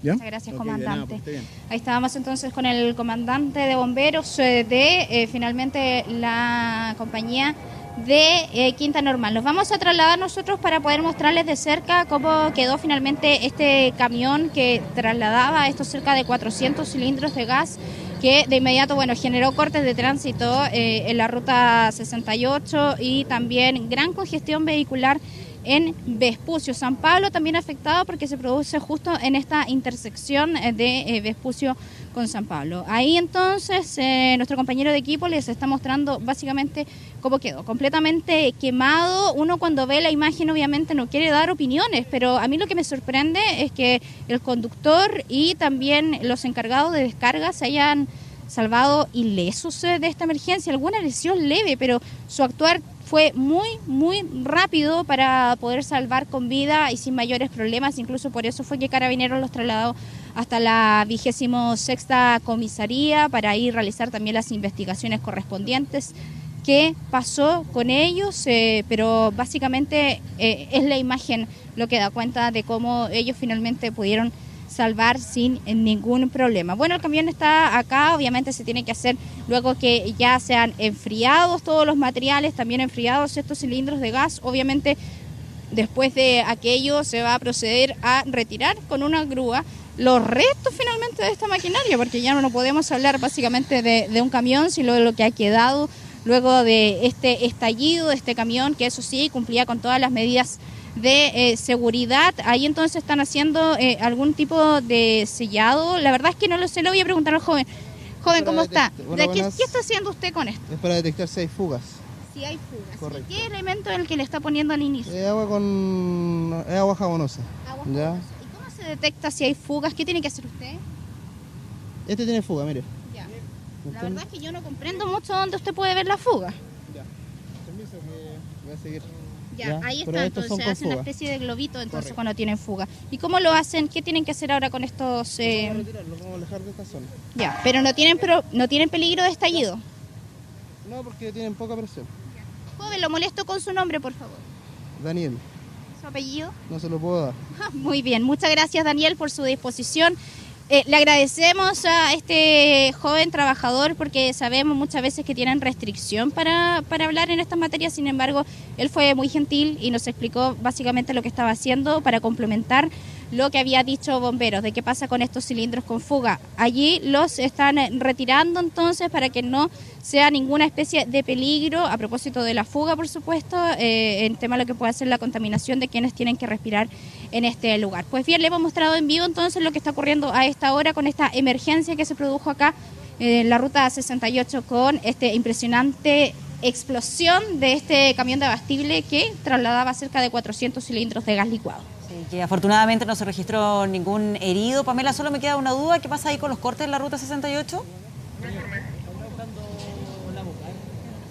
Nosotros lo que estamos viendo es que el tránsito está lento, pero se avanza. De hecho, nosotros nos demoramos bastante en llegar porque efectivamente había mucha congestión, pero finalmente esta congestión se producía, una congestión vehicular que se producía en calle, pues en Vespucio con San Pablo, es donde habría gran congestión vehicular. El avance es lento, pero poco a poco ya se va aumentando la velocidad. Bien, muchas gracias Pamela por este despacho. Buenos días. Buenos días. Y nosotros retomamos la entrevista con Matías Zurita de Las Portadas de tu Vida. Estábamos hablando del emprendimiento y quisiera yo profundizar en los formatos, porque vemos que hay portadas que se pueden entregar en un cuadro más grande, pero también hay magnetos, que son estos más chiquititos, que me imagino que también son para el refrigerador, un regalo a lo mejor más pequeño, ahora que viene el amigo secreto. Es regalo ideal para amigos secretos o incluso para Navidad también. Una portada bonita. Nosotros, bueno, en nuestra página web y en nuestras redes sociales pueden ver todas las portadas que hay. Como tú bien decías, está el magneto, está este cuadro pequeño, el cuadro mediano, y hay un formato muy especial que, por ejemplo, a propósito del bicampeonato de Universidad Católica, tenemos disponible que son los 12 títulos en portadas desde el año 1949 hasta la portada, digamos, del día de ayer, con los 12 títulos de torneos nacionales de Universidad Católica. Está en Universidad Buen de Chile, regalo. Para Wanderers, Patrick. de todos los Estoy equipos de pensando fútbol en general. en los También hinchas en mucha general. gente se interesa en portadas de los equipos de sus amores. Pero son esos formatos. Oye, ¿cuánto se demoran en tener? Estoy pensando precisamente, Navidad, a lo mejor van a tener más demanda y ya se acerca la fecha, o a lo mejor alguien tiene que entregarlo para el amigo secreto. ¿Cuánto toma? En especial cuando tienen que ir en busca de alguno Sí. que a lo mejor no tengan en su Del registro. específico. Mira, si son portadas de lo que nosotros llamamos el catálogo, las portadas históricas, nos demoramos 24 o 48 horas máximo. Tenemos despacho a domicilio, viene un regalo listo para dejar en el arbolito, digamos, viene envuelto, etcétera. Y Rápido, de todas maneras. ¿24? 48. Sí, 24 o Ya. 48. Y si nos pides tú una portada personalizada, una fecha relevante en tu vida, ya nos demoramos 72 horas porque te damos dos alternativas para que tú puedas elegir cuál es la portada que más te gusta, porque en ocasiones también puede pasar que el mismo día que nació tu padre hay un descuartizamiento, por ejemplo. Tienes razón. Entonces- Buen punto. Uno puede antes saber más o menos de qué Sí. se trata la portada. Exacto, tú eliges, nosotros damos dos alternativas tratando siempre de buscar un contrapunto. Claro. Las portadas las elegimos uno por su armonía, digamos, por cómo están diseñadas, por lo llamativo del titular, el estado de conservación, etcétera. Pero siempre buscando que ojalá sean portadas bonitas del recuerdo. Son personas que quieren, digamos, ver qué ocurría en Chile en ese momento, cómo era el país, el año 40, 50, etcétera. Sí. Voy a hacer ¿Hay la- alguna que a ti te gustaría? No sé. A mí, Voy a mi pensarlo. cumpleaños, me gustaría saber. Sí, yo alguna vez creo que revisé en la Biblioteca Nacional. ¿Sí? No me acuerdo de nada significativo. Ya. Me parece que no pasó nada. ¿Alguna cosa Solo trágica, mi descuartizamiento? No. Es la tarea típica Algo que haya marcado tu día. Sí, de claro. los periodistas, nos mandan a todos a buscar el día de nuestro nacimiento, etcétera. Se me fue. Perdón, te última interrumpí con pregunta, la... Patricia. No sé, No, la pregunta rebuscada era, son solo portadas de nuestro país, no es que de repente a alguien se le ocurra una portada, no sé, de Argentina o esas portadas más... Lamentablemente no tenemos acceso Ya. a los registros de otros países, no obstante hay algunas portadas muy relevantes que son de carácter mundial que la gente nos ha pedido. Por ejemplo, en enero cuando falleció David Bowie, personas nos Claro. solicitaban la portada, por ejemplo, del Guardian, que son portadas que sí podemos acceder porque son, perfecto. digamos, están digitales, etcétera. del Granma. Del Granma, por ejemplo, mira, a propósito de la muerte de Fidel, nosotros en nuestro Twitter, @vida en portadas, hicimos un trabajo que reunía en un solo GIF 50 portadas de todo el mundo sobre la muerte de Fidel. Como lo contó el Granma, por ejemplo, un contrapunto con el ABC de España, que tiene otra mirada, otra línea editorial. La gracia de las portadas es que uno puede ir dando cuenta de no solo los titulares, las imágenes diferentes, sino también cómo diversos periódicos tienen un enfoque en función editorial, ideológico, etc. 50 portadas del mundo, Japón, Nigeria, Islandia, cómo lo cubrieron. Y uno se da cuenta que hay personajes de relevancia mundial. Matías, para quienes están conociendo esto, ¿están en redes sociales, tienen página web? ¿Cómo están funcionando? Sí, nos pueden encontrar en todas las plataformas, www.lasportadasdetuvida.cl, ahí nos pueden hacer el pedido, la fecha, la portada, etcétera. También pueden ver algunas de estas portadas históricas de lo que hay, digamos. Y en redes sociales, Facebook e Instagram, Las Portadas de tu Vida, y Twitter, @vida en portadas. Otra de las cosas entretenidas que hacemos, sobre todo en redes sociales, que nos sigue harta gente, jugamos mucho con las efemérides y cómo se fueron contando las historias. Por ejemplo, un día como hoy, hace 10 años, tenemos en nuestras redes sociales un GIF con algo así como 10, 15 portadas de la muerte de Augusto Pinochet, cómo se abordó en periódicos de Chile y del mundo. Entonces también es un hecho bien entretenido para ellos. Buenísimo como ejercicio ahí de reporteo. Y en esto que tú ya te ha tocado hacer varias, me imagino conocer varias portadas, ¿hay alguna que te haya llamado la atención, que no la hayas tenido contemplado, que te sorprendió al verla? Sí, mira, hace poco encontramos una del año 60, del 12 de noviembre, si mal no recuerdo, que titula la última noticia, dice: Chile anuncia cohete espacial. El espacio, las estrellas, la luna era una obsesión para la humanidad en los años 50 y 60. Y Chile también participó de eso. Hace pocos años, no sé si ustedes recuerdan, estaba Alfasat. Alfa, sí. Bravo, unos proyectos que Sí. nunca resultaron. Bueno, el año 60 ya Chile anunciaba en ese momento cohete espacial y al día siguiente se reconfirmaba que Chile efectivamente iba en la carrera espacial junto a los soviéticos, junto a Laika y todas esas cosas. Y Chile también... No, hay cosas bien entretenidas que uno puede encontrar. Porque, bueno, a propósito les comento, estamos trabajando en un proyecto muy interesante, además que es como el espíritu de nuestro emprendimiento, que es un proyecto de una investigación, que es la historia de Chile, contada a través de portadas de periódicos. Todo el siglo XX, de la Constitución. Y es importante que hay portadas que a veces son muy relevantes por lo que dicen, por el titular, pero también a veces por lo que omiten. Por ejemplo, la matanza de la Santa María, el año 1907, no fue noticia, en Santiago al menos. No era considerado por los medios, porque claro, efectivamente uno puede ir, digamos, viendo cuáles eran las líneas editoriales, cuáles eran los temas relevantes, etcétera. Sí, pero es relevante contar la historia así a través del registro o de lo que no va quedando en los diarios. Sí, bueno, hay registros que son a lo menos lamentables también. Muchas de esas portadas, por ejemplo, también en los colegios los chicos siempre preguntan por esas portadas. Exterminados como ratones de la segunda, por ejemplo.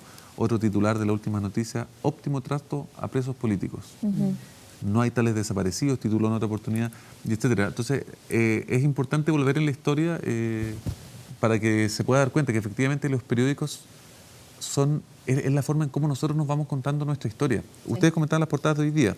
Cuando venga una persona al año 2085 a ver qué ocurría en Chile en 2016, lo primero que va a ver, en ese caso, la operación de Camilo VI. Claro. U otro tipo de noticias, pero los periódicos traen historia, nos dejan un pedacito de historia. Hoy da para mucho, porque incluso estaba pensando, no sé, como estos museos de la prensa que existen en otros países, poder exhibir a lo mejor estas portadas de manera más permanente.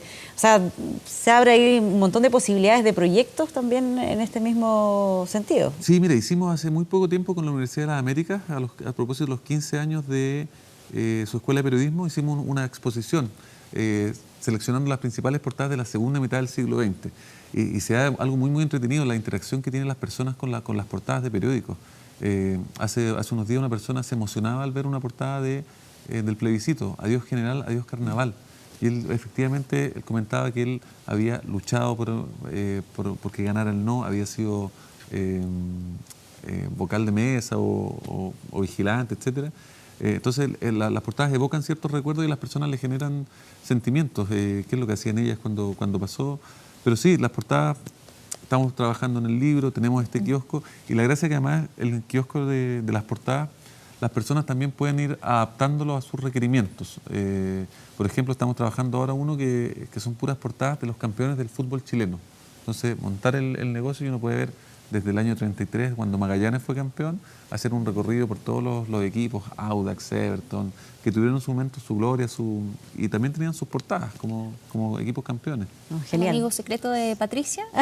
Creo que puede tener una idea. Tiene ya una muy buena idea, quien me quiera hacer algún regalo. Oye, pero se abre un montón de posibilidades. Muchas gracias por acompañarnos y por contarnos sobre este emprendimiento patrimonial que tienes. Muchas gracias, y bueno, que se apuren los pedidos para Navidad porque estamos ya a punto. Sí. Matías, muchas gracias por estar acá. Gracias a ustedes. Nos vemos. Vamos a hacer una pausa, entiendo, y ya volvemos con más Semana 24. Uy.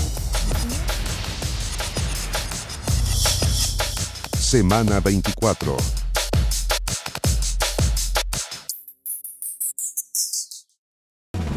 No hay un solo 24. Hoy vamos a hablar de otro proyecto muy interesante también que dice relación con un libro. Grito y Plata, de Nicolás Rojas, nos acompaña acá su autor para mostrarnos de qué se trata esto. Un poco de esta relación, Nicolás, de medio, ¿cómo definirla? Difícil entre los chilenos y las apuestas, los juegos de azar. ¿Cómo estás, Nicolás? Hola, ¿cómo están? Bien, muy contento de hablar de este proyecto, que es Grito y Plata. Aquí está el libro, sí, está como la mención del libro. Que sí, que es un libro que recoge la historia de los juegos de apuesta en Chile, desde la llegada de los españoles con Pedro Valdivia, que es descrito por algunos cronistas como un hábil jugador de naipe, que le ganaba en tiempos de tregua a algunos caciques, les ganaba oro, hasta la actualidad. Así que me parece bien interesante hablar de los casinos, la hípica y los juegos de azar a través de este libro, que incluye ilustraciones de Marcelo Escobar, que hizo este hermoso dibujo, por ejemplo, y imágenes de las colecciones de la Biblioteca Nacional. Entonces, texto e imagen que están dialogando todo el tiempo a través de esta historia. Nicolás, ¿cómo te metiste en el tema? ¿Cómo empezaste? ¿Hubo tal vez alguna historia que te llamó la atención y empezaste a investigar? ¿Cómo fue el proceso? Sí, cuando chico me llevaron al Club Hípico una vez y mi mamá fue como Jesús para mí porque con 1000 pesos transformó no los pescados sino los billetes, de 1 a 12. porque le apostó plata a un caballo que vio en la Troya y fue el caballo que ganó la carrera y yo no entendía cómo se podía multiplicar la plata. Pero ¿y tu mamá dominaba así totalmente? No, fue un de tema de suerte, sí. Era como el caballo más chúcaro que pasaba en la Troya. Y después me tocó hacer un trabajo para la Universidad del Club Hípico y estaba entre escribir, esta es parte de mi memoria de título. O sea, este libro es como el resultado, es como la síntesis de mi memoria de título. Y estaba entre escribir la historia de la cumbia en Chile, que me parecía muy interesante, porque pensaba que era la expresión festiva más transversal, y la historia de los juegos. Y ahí me decidí por esto y fue muy interesante el proceso de investigación porque fue muy histórico y a la vez muy vivencial. O sea, pasaba en los teletracks y en el Club Hípico y a la vez leía sobre cómo había evolucionado históricamente, la introducción del caballo. Sí, eso es interesante, como no solamente que te pongas a describir lo que dice en relación con los juegos de azar, sino te introduces en la historia de Chile con esto. Sí, y eso me pareció muy sorprendente. Y lo que van a encontrar acá es yo no soy historiador, soy periodista. Entonces hay muchas fuentes de trabajo que han hecho historiadores en distintos momentos de la historia de Chile que están como seleccionados y mezclados con la actualidad. Y me preocupé mucho de que fuesen selecciones entretenidas o curiosas. Entonces un libro que no pretende ser la historia de los juegos de apuesta en Chile, pero sí pretende ser un texto amigable, bueno, acompañado con imágenes y que dé cuenta de cosas sorprendentes de nuestra historia. Como por ejemplo, que una cosa que me sorprendió mucho es que Oreste Plat dice que los caballos, los mapuches antes de hacerlos correr, les hacían comer aves, para que los caballos corrieran más rápido y pudieran como comerse la fuerza, la velocidad de las aves para que se les pasara a los caballos. Ahora, la apuesta es un tema que tiene luces y sombras también. Hay una historia de un cartero que se hace millonario y no tiene un final tan feliz. Si nos pudieras contar un poco más de esa historia en particular. ¿Lo puedo ver? Ah, por supuesto. No, muchas gracias. Como Pindi me estoy cruzando. Sí, me van a contar a mí, así que no te preocupes. Ah, ya, bacán. Sí, claro, cada capítulo, Casino, Hípica y Juegos de Azar tienen esta evolución histórica que nos permiten entender cómo fue cambiando y que uno se da cuenta que la sociedad chilena ha sido muy represiva con los juegos, desde la colonia hasta los curas, por ejemplo. Hay un documento que dice que los curas en 1700 y tantos solamente podían apostar estampas de santos, no podían apostar plata, digamos. Y lo que decías tú del cartero es parte del capítulo de Juegos de Azar, donde sale el mago de la polla gol, no sé si se acuerdan, Roberto Jacob Elo, que ahí en el libro viene la última entrevista que él dio en vida. Y el tema del cartero también. Es un señor que nunca jugaba, pero un día hay un desvío de una micro y algo le dice, él dice, yo no sé si fue Dios o el diablo, me dice que me devolviera y compró un cartón y se ganó el loto. Pero él dice que lo peor que le pudo pasar en la vida es ganarse el loto porque se le destruyó el matrimonio, terminó en Estados Unidos con un intento de suicidio. Y hoy dice que es muy feliz manejando un bus interprovincial. O sea, fue cartero millonario y dice que es mucho más fácil y es mucho más feliz hoy día con su vida de chileno común, porque es muy complejo tener mucho dinero. Oye, estoy viendo acá varias historias interesantes en ese sentido. Y tú dices, ha sido muy represivo con el tema de los juegos, la historia de Chile, prohibiendo, y pese a eso va evolucionando y va adquiriendo nuevas formas. Eso es súper interesante porque ahí uno ve, por ejemplo, que la igualdad siempre ha sido un tema como inexistente en la historia de Chile. Hasta en los tiempos de la colonia es como si se pillase a un indio apostando, se le van a dar 200 azotes. Si es un español va a tener que pagar una multa. Hay un trato muy disímil que uno va viendo. Y en las expresiones tanto del casino, con los garitos, que eran estos lugares clandestinos donde se jugaban cartas, donde se hacían maulas y fullerías, como describen algunos cronistas, se pasa a la regulación, como bueno, no pudimos terminar con los garitos, vamos a establecer los casinos. Y después vamos a hacer una ley, que es la última, digamos, que es la que regula los casinos y que hay un tributo. El tema con la hípica también, que pasa de ser un espacio muy condenado, incluso para la Iglesia Católica, porque las carreras en la colonia eran espacios donde corrían los caballos, pero a la vez se instalaban carretas, se instalaban ramadas, había alcohol, había peleas. Y que da un salto muy curioso con la instalación de la sociedad hípica, que después va a devenir en el club hípico, que transforma este deporte, digamos, en un espacio de socialización. Entonces en el libro uno ve como familias muy adineradas llegando con sus vestidos, y la hípica, que antes era un deporte condenado, ahora es una instancia de socialización, digamos. Y con los juegos de azar también es súper interesante esta evolución porque llegan también en la colonia son condenados por ciertas personas. Me llamó mucho la atención que antes para jugar lotería uno tenía que, por ejemplo, tú querías jugar lotería y comprabas un boletito y te ponías como un seudónimo, que siempre eran muy católicos, como San Pedro y San Pablo. Después un niño en la plaza de armas sacaba las bolitas y si salía tu cartón decía San Pedro y San Pablo ganó y tú... ¿Y por qué inventabas el seudónimo para que el resto no supiera? Claro, como para identificar de alguna forma al ganador porque era súper rudimentario. Entonces uno ve como el rol de la religión y después el rol de la regulación del Estado con el apoyo de la lotería, que son estas formas como legalizadas del juego que al final le hacen un bien a la sociedad. Oye, ¿cómo alguien se gana la polla gol 100 veces? Sí, es muy curiosa la historia del... Bueno, alguna gente se acordará en la casa de Roberto Jacob Elo, que ganó la polla gol, claro, casi 100 veces y que es un personaje que le decían el mago de la polla gol, que incluso sacó un libro. Y él decía que él tenía una especie de don, pero me confesó que era porque él simulaba los partidos en su casa. Entonces en una mesa él como que simulaba los partidos y le achuntaba a las 13 posibilidades de local, empate o visita. Yo esas las compartía en los diarios, en el Paseo Humada, el señor llenaba cartillas. De hecho hay fotos de este señor con 3 o 4 cuadras de personas esperando que él les llenara la cartilla. Y él dice que en la vida siempre hay que dar.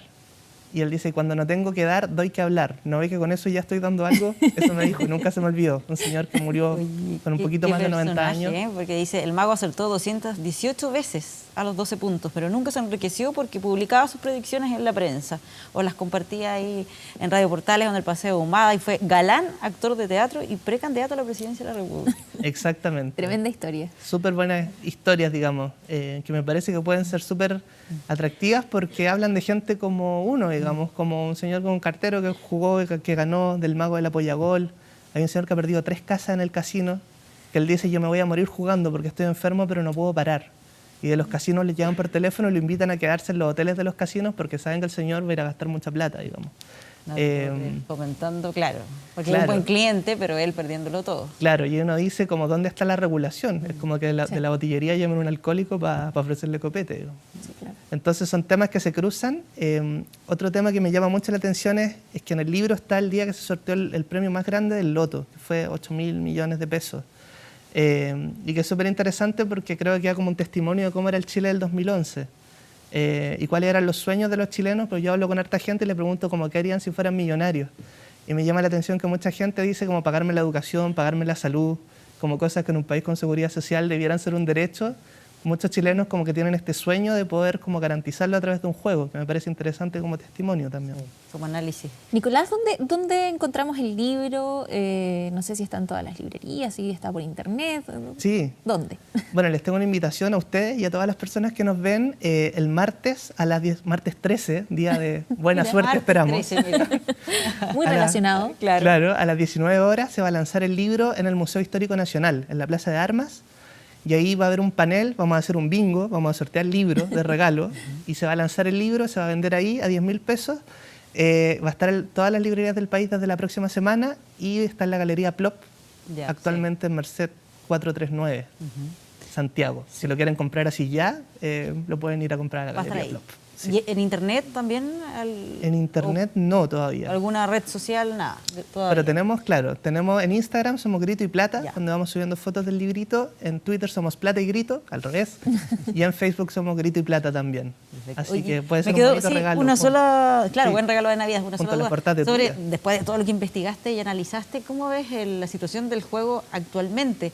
En que están tan de moda todas estas tragamonedas, donde en provincia, en pueblos muy pequeños, uno ve a gente que va constantemente a jugar y que se da esta pugna como con los grandes casinos, que no les gusta que exista ese otro sistema de juego.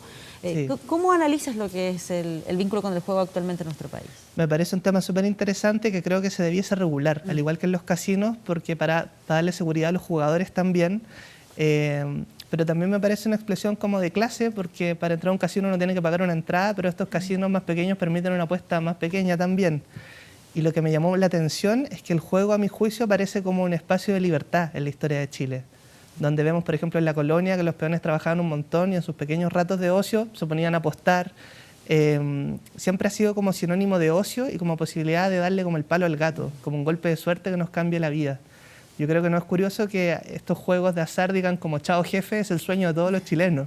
Y yo me pregunto, ¿no será un problema eso de que nuestro único sueño sea decirle chao al jefe con el que estamos toda la semana? Claro.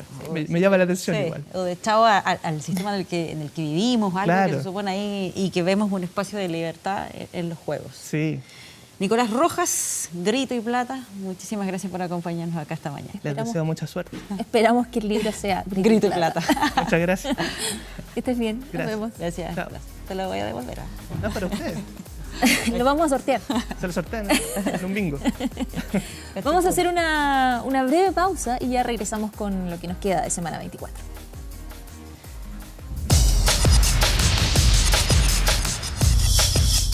Semana 24.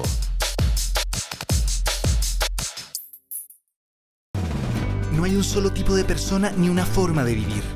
Acá semana 24, momento de revisar información deportiva y para eso nos acompaña Rodrigo Arellano. ¿Cómo estás? ¿Cómo están? Bien, bien. Bonita jornada ya con la Católica celebrando su campeonato y con hartas novedades futbolísticas, algunas especulaciones que las vamos a ir hablando al final de este bloque, por ejemplo con la Copa de China, donde se especula con una posible nominación de distintos jugadores, la vuelta de Carlos Carmona, pero ya vamos a comentar detalles de eso porque estamos en la parte de final ya del campeonato y ayer la Universidad de Chile jugó su último partido, por ejemplo, frente a Huachipato. Y fue desastroso ya lo de la U. Tenía que ganarle a uno de los equipos que ha estado peleando el último lugar del campeonato y solamente empató 2-2 con el cuadro de Huachipato dirigido por Miguel Ponce. Ahora, ¿qué es lo peor de esta historia para la Universidad de Chile? Es que la U, si ganaba, clasificaba directo a la Copa Sudamericana. Tan fácil como eso. Sin concurso ni sorteo, la U se metía directamente en la Copa Sudamericana. ¿Cuál es el problema? Que empatando 2-2 con Huachipato, depende de Colo-Colo para ir a la Copa Sudamericana. Estas cosas que tiene el fútbol. Si Colo-Colo es campeón de la Copa Chile, va a ir a la Copa Sudamericana a la Universidad de Chile. O sea, ¿podríamos tener a los hinchas azules apoyando a Colo-Colo en la Copa Chile? Hay uno, sí, pero hay uno que ya dijo que no. Johnny Herrera, ya está aburridísimo. Comentó a la salida del partido para la televisión que él prefería quedarse sin Copa Sudamericana, pero que Colo-Colo no fuera campeón de Copa Chile. ¿Cuál es el problema de esto? Que hay una doble lectura. Uno dice que de pronto a uno como periodista le gusta tergiversar a los jugadores, pero ellos solo hacen caminos. Por ejemplo, Herrera también dijo que no le gustaba esto del invento de la dupla técnica, que ningún equipo del mundo tenía dos técnicos. Entonces, ¿qué significa esto? Que ya está aburridísimo Johnny Herrera, porque si quiere que Colo-Colo no salga campeón, si con esto no van a la Sudamericana, se van inmediatamente Luis Murri y Víctor Hugo Castañeda.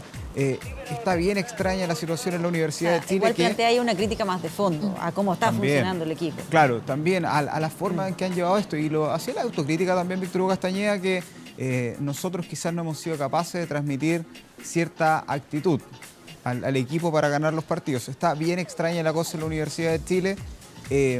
Con un Luis Murri, bueno, ya después los vamos a escuchar los dos, pero lo cierto es que ya es un fracaso absoluto lo de la U. Tenían en sus manos algo tan simple como ganar un partido, como abrocharlo, el equipo más millonario del fútbol chileno, uno de los más millonarios de Sudamérica, y no lo pudieron hacer.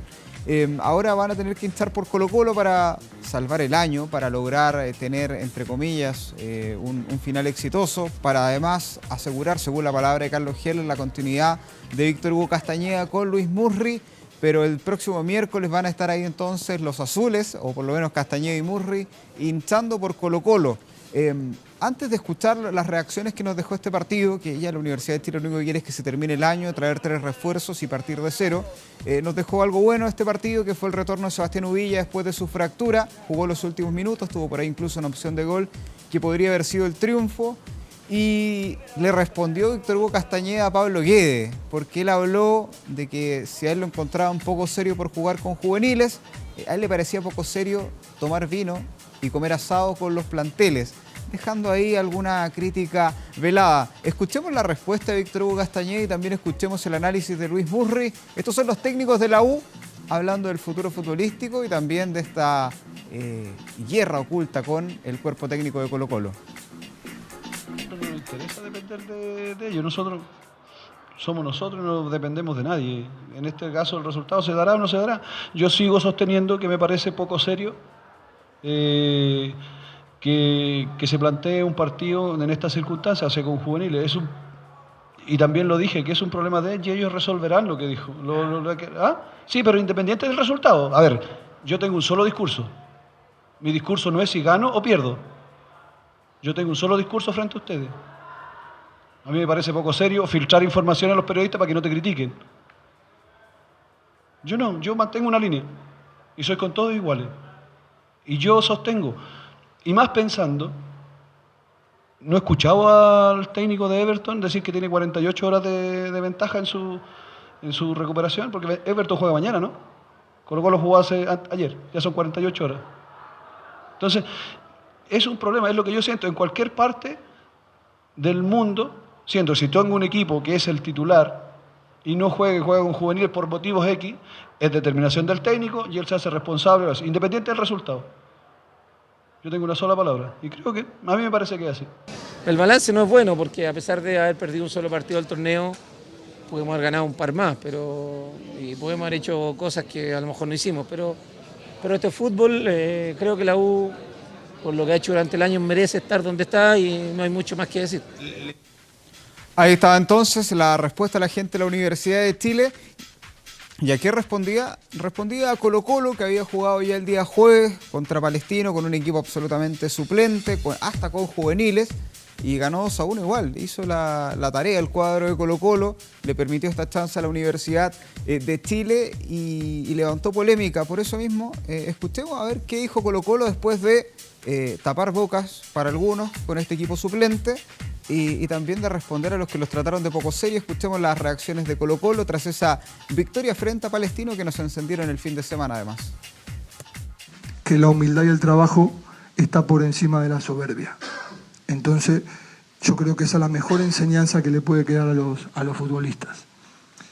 Y después, serio o no serio, yo considero que en el fútbol hay otras cosas que no son serias. No plantear una alineación que a mí me pagan para tomar decisiones y estar alineado. No ser serio para mí significa llegar tarde a los entrenamientos, comer asados, tomar vino en los entrenamientos. Eso es lo que a mí me parece no ser serio, ¿no?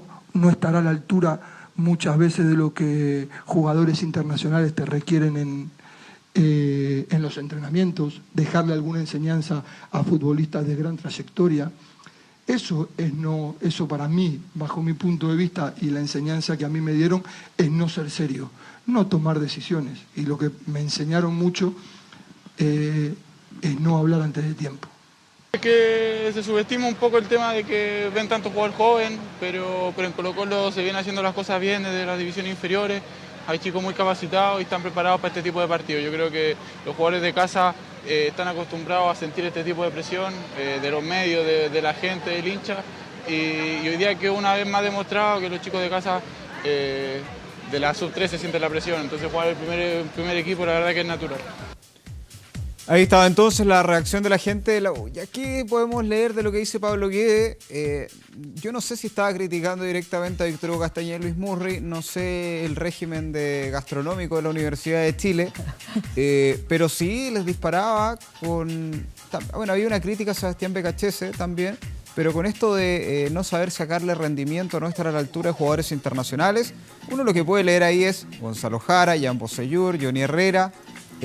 para allá iba disparado especie de misil de Pablo Guede. ¿Qué no es habitual o no que él haga ese tipo de comentarios así, con ese tipo de ironía? Le gusta, ¿Sí? le gusta. Nosotros, y lo digo en forma personal, tuvimos un pequeño...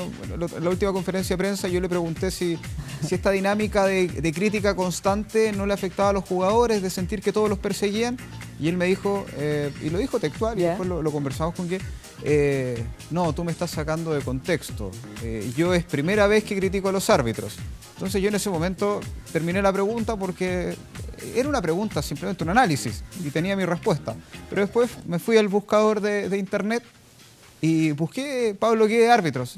Resulta que lo había criticado ahí en el partido frente a la Católica en semifinales, los había criticado frente a San Luis diciendo que Arrué no sabía contar por el árbitro asistente, los había criticado en Copa Chile, había criticado por lo menos a 5 árbitros. Tenía un historial. Tenía todo un historial, entonces yo no le quise decir, pero Pablo, usted ha criticado más de veces, entonces tiene esta crítica velada, tiene un estilo que es divertido, pero esto de decir y no decir, de dejar ahí sobre la mesa. Es el personaje, Pablo Guedes. Sí, no tiene nada de malo, pero bueno, genera polémica absolutamente y le dio un poquito un sabor distinto a esta final de Copa Chile. Pero hablemos de campeones, hablemos de gente contenta, de gente que estaba celebrando y que tiene una gran pena también. Hablemos de la Católica, que logró este bicampeonato histórico, venció por 2-0 a Temuco. Esta es la celebración que tenían los muchachos de la Católica histórica ahí en el avión que los trajo de vuelta hasta Santiago, con una celebración también masiva en Plaza Italia. Familiar, muy bonita la celebración, estuvimos como 24 horas con esos detalles, mucha familia. Te vimos ahí al medio de los hinchas, Rodrigo. Completamente festivo el ánimo de los hinchas de la Católica, que ahí celebraban entonces este título que ya les asegura también esta permanencia en la Copa Libertadores. También veamos imágenes de lo que fue la cena de festejo anoche, porque bueno, llegaron muy tarde, festejaron, tuvieron ayer también la foto oficial en San Carlos. Hace tiempo yo no había una foto tan llena de copas en San Carlos, porque era la Copa del Clausura, la Copa de la Apertura y la Supercopa que le ganaron a la U. Esa foto ahí, aparte con estandartes como Cristian Álvarez, Milovan Mirosevic. Esta fue la cena que tuvieron ayer en un hotel acá cercano. Estuvieron ahí todos los jugadores. Me imagino que muy pendientes de él. ¿Qué va a pasar con su futuro? De Nicolás Castillo ahí, que no se desabrochó el primer botoncito de la corbata ahí, muy serio. Nico Castillo, que ayer, según tenemos entendido, se despidió vía WhatsApp del plantel. Él ayer tuvo un diálogo vía Instagram con Diego Buenanote, donde le decía, enano maldito, cariñosamente, fue un honor haber jugado contigo y hacer tantos goles. En un Nico Castillo que cumplió su deuda con la Católica, le dejó 2 títulos, fue goleador y ahora obviamente merece su revancha internacional. Él pasó por el Brujas, pasó por el fútbol italiano, por el fútbol alemán, sin mayor éxito. En su mejor momento en el Brujas tuvo una lesión en la rodilla que lo afectó, lo condicionó y ahora cumple con la Católica algo que no había hecho antes, no quemó etapas, como por ejemplo para mí lo que pasó con Jason Vargas, que no quemó etapas. Se van demasiado antes. Bueno, el Nico Castillo se equivocó, volvió, parte de cero y ahora obviamente quiere su revancha internacional. En una Católica donde Diego Buenanote debería seguir, ha dejado palabras de muy buena crianza, que quiere seguir, tiene contrato vigente, no debería haber mayores problemas con eso. El problema está en Nico Castillo. Christopher Toselli también es otro que tiene ofertas de México. Está el América, está el Toluca y el Cruz Azul. Tras los servicios de Christopher Toselli, el Cruz Azul es más cercano incluso porque tiene un arquero ya que podría buscar otros rumbos. Son opciones que se abren entonces para el arquero de la Católica, que también, o sea, tiene la posibilidad a su edad ya cerca de los 28 años de tener una opción en el extranjero. Y por eso se piensa incluso en Matías Dituro, el arquero de Antofagasta, el uruguayo, para reemplazarlo. Ricardo Noir también tiene la posibilidad y una cláusula que lo podría hacer volver a Racing. Tuvo una muy buena temporada también Noir, se revalorizó y son ya los problemas que tiene la Católica para poder obviamente darle un nuevo aire a este campeonato y también pensar en la Copa Libertadores. Lo decía Mario Salas, tendremos que ver con los dirigentes qué quieren hacer internacionalmente. Está ahí la duda. Escuchemos también las reacciones de los cruzados ayer que festejaban ahí de gala este bicampeonato. Ya estamos pensando en lo que viene, ya estamos empezando a tomar algunas decisiones con respecto a evaluaciones que hemos hecho del campeonato pasado y queremos empezar a diagramar, ¿no es cierto?, y a programar todo lo que viene. Siempre que un plantel logre un objetivo, lo ideal es tocarlo lo menos posible. Ahora, es lógico, ¿no es cierto?, y ojalá sea así, que estos jugadores tengan una gran cantidad de ofertas y tengan una gran cantidad de posibilidades de poder desarrollarse en otros lugares en el cual a ellos les signifique un mejor desarrollo profesional. Sí, pero son esos buenos problemas. Cuando uno tiene muchos jugadores que son buscados de afuera, uno tiene un buen problema. Sería más triste estar lleno de jugadores que nadie los está mirando. Aquí tenemos grandes jugadores. No, ya dije que no me interesa cualquier interés de un posible equipo que pueda haber, porque quiero seguir acá, quiero quedarme acá, estoy muy feliz, estoy muy cómodo y estoy contento. Hacía mucho tiempo no me sentía así, que no encontraba un lugar y hoy que lo encontré, la verdad que estoy aprovechando y quiero quedarme mucho tiempo acá. Ahí estaba, quiero quedarme mucho tiempo acá, dice Diego Buenanote. Hablemos también del Nico Castillo, que es el hombre del momento. ¿Por qué estamos tan seguros que se va, que se despide? Bueno, tiene una oferta ya concreta de los Pumas de la UNAM de México. la Universidad Autónoma de Nueva León, como le gusta mencionarlos a algunos. Los Pumas, donde está, por ejemplo, Ismael Sosa, el Chuco Sosa, el ex también delantero de la Católica. El dinero que se está manejando en México es muy grande. Además, levantaron las fronteras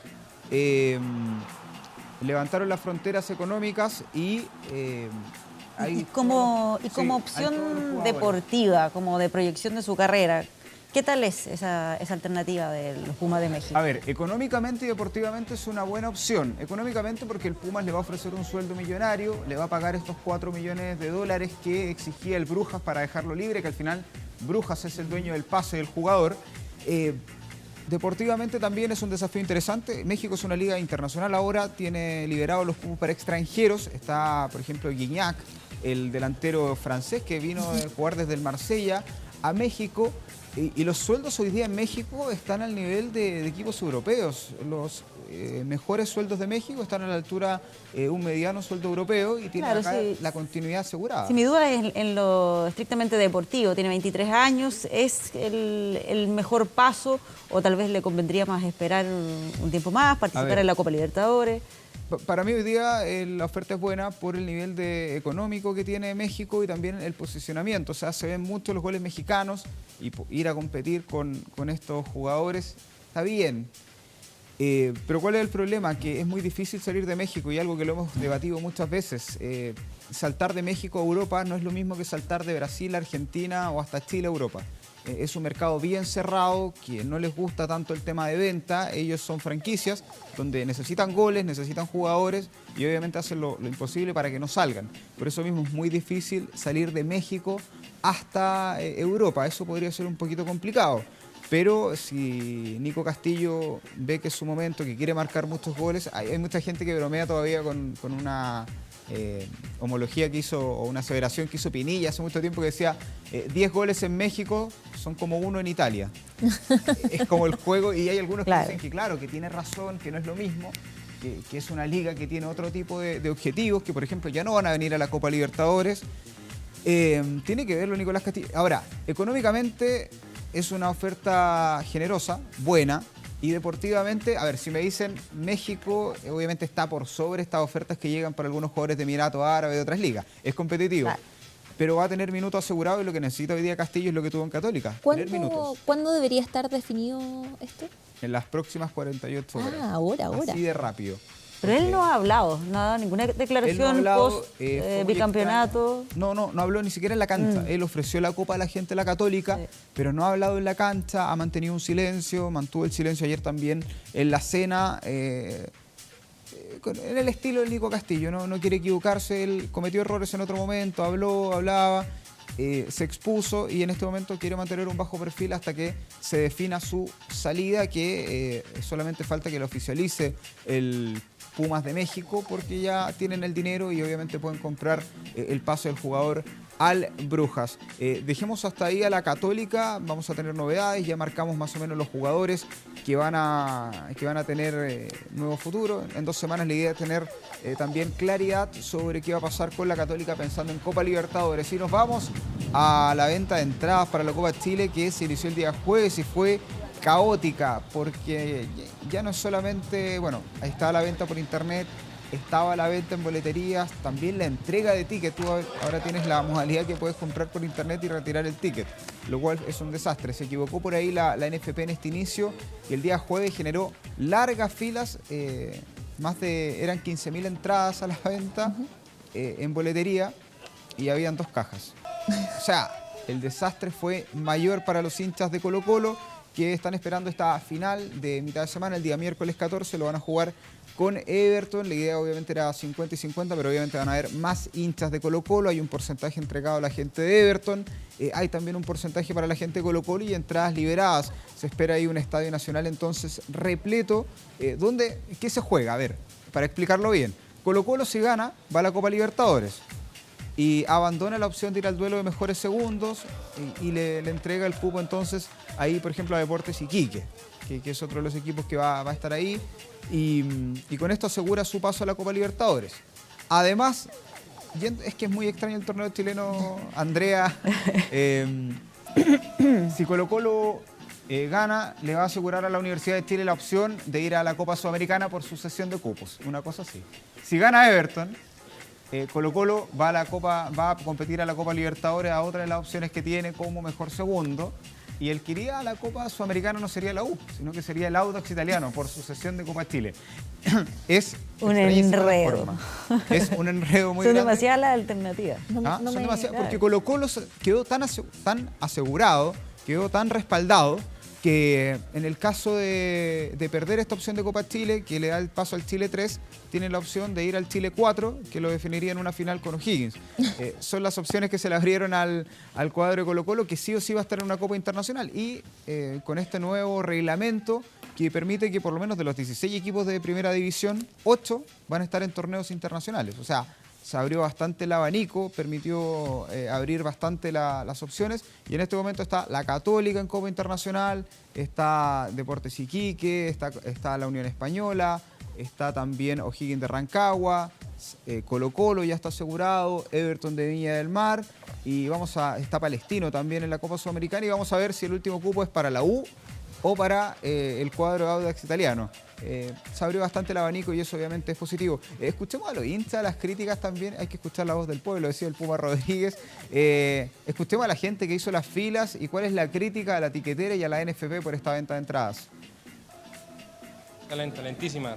Mira, te cobran 7 lucas por una entrada, ¿ya? Y aparte te ponen un recargo de 700 pesos y llevo 2 horas aquí.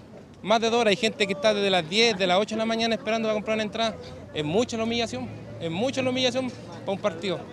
Un asco, no avanza nada. Y para encima la gente viene con el carnet y se supone que tienen que venir con un poder simple si no tenés o sea, si lo compraste con otro titular, pues. Entonces, claro, y por eso está demorando tanto, decían ahí los carabineros. Encuentro un poco de discriminación. Galería solamente venir a retirar la entrada acá y antes y Pacífico no. Igual es un poco incómodo igual. Nunca he visto una cosa semejante como esta. Aquí tendría que estar los dirigentes de la NFP, porque esto no puede pasar. Las entradas están todas compradas. Yo tengo 75 años y estoy hace cuánto rato aquí. Ya, para comprar 6 entradas, para que me entreguen 3 entradas. 6. No puede ser. Siguen quedando entradas, hace algunas horas se liberaron más tickets para la final de Copa Chile, por eso que se espera un estadio lleno y continúa el retiro de entradas tanto en Viña del Mar como en el Estadio Nacional. Queda en este momento Pacífico del lateral norte, también localidades de Andes. Está generalmente para el cuadro de Colo-Colo y entonces está la opción de que la gente pueda seguir comprando estas entradas. Los valores que van quedando son 16.500 y 27.500 pesos. Son las opciones que sigue habiendo para los hinchas de Colo-Colo y Everton de Viña del Mar en esta final de Copa Chile que se va a jugar el día miércoles. Yo tenía por acá, y me lo permiten, ayer tuve la oportunidad de estar con Manuel Suárez, el ayudante técnico de Juan Antonio Pizzi, y que confirmó que ya en las próximas horas van a entregar la nómina para la Copa de China. Ya, estoy buscando acá el archivo, sí. La Copa China, este campeonato que va a jugar Chile en el mes de enero frente a Croacia. Es un partido donde Chile puede ir a la final o al tercer lugar, y por el otro lado va a estar China e Islandia. La idea es confirmar a algunos jugadores. Ya tenemos, por ejemplo, la confirmación de Gonzalo Jara, entre los jugadores importantes del medio chileno. Carlos Carmona, el hombre del Atalanta, va a ser otro de los que va a estar ahí como nominado a este equipo. Claudio Baeza, Esteban Pavés de Colo-Colo, algunos de los nombres que destacan. Martín Rodríguez. Ayer el Tati Bulfugasic también adelantaba la presencia de Guillermo Maripán entre los nominados. Va a estar también Gabriel Castellón, y son algunos de los jugadores que están siendo preseleccionados para esta Copa, que va a tener obviamente algunos de los titulares, algunos de los referentes de este equipo. El caso del Chapa Fuenzalía también va a estar, tiene pinta de capitán el Chapa Fuenzalía, que me perdone Gonzalo Jara, pero entre Fuenzalía y Jara va a salir el capitán de esta selección, que primero va a jugar el 11 de enero con Croacia, y si gana va a tener que esperar a Islandia y China por el otro lado para definir al campeón. No presentamos la lista completa porque todavía no es oficial, son solamente los nombres que han ido comentando los clubes, pero esperamos ya en las próximas horas tener la nómina oficial y destacar esto, bueno, lo de Castellón, Fuenzalía, la oportunidad también para Claudio Baeza, para Esteban Pavés, Estamos esperando a ver si Diego Valdés, está confirmado también este joven jugador que está en el Morelia de México. Y son las opciones entonces que comienza a manejar ahí el cuerpo técnico de Juan Antonio Pizzi para este nuevo desafío internacional. No es oficial, no es fecha FIFA, pero es una Copa Internacional con selecciones de primera como Croacia, Islandia, la sorpresa de la Eurocopa. Así que veremos qué nos va a deparar la sorpresa. Esperamos en las próximas horas o al inicio ya de la próxima semana tener claridad sobre la nómina que va a viajar a China. Bien, Rodrigo, muchas gracias por toda la información del deporte, algunas cosas que no me pude memorizar porque eran muy enredadas, quién le tenía que ganar a quién, la clasificación. La fórmula y ya no ahora, no la retuve. Si gana Colo-Colo, la Universidad de Chile celebra. Perfecto, ya, quedémonos con eso. Bien, Rodrigo, gracias por acompañarnos. Hasta luego. Patricia, ¿ponemos fin ya a semana 24? Ya pasó, ¿Sí? ¿Ya pasó? Semana 24, qué rápido. Tu primera semana 24. Así es. Lo hiciste muy bien, felicitaciones. Gracias. Espero haber estado a la altura. Bueno, esperamos que lo hayan disfrutado. Tuvimos muchos temas, Alberto Chang, las estafas piramidales, la ley de cuotas y otros más animados ya en víspera de Navidad, de los regalos del amigo secreto. Así que esperamos que hayan disfrutado esta Semana 24 tal como lo hicimos nosotros. Hartas informaciones, gracias por acompañarnos en este Semana 24. Que estén muy bien. Nos vemos.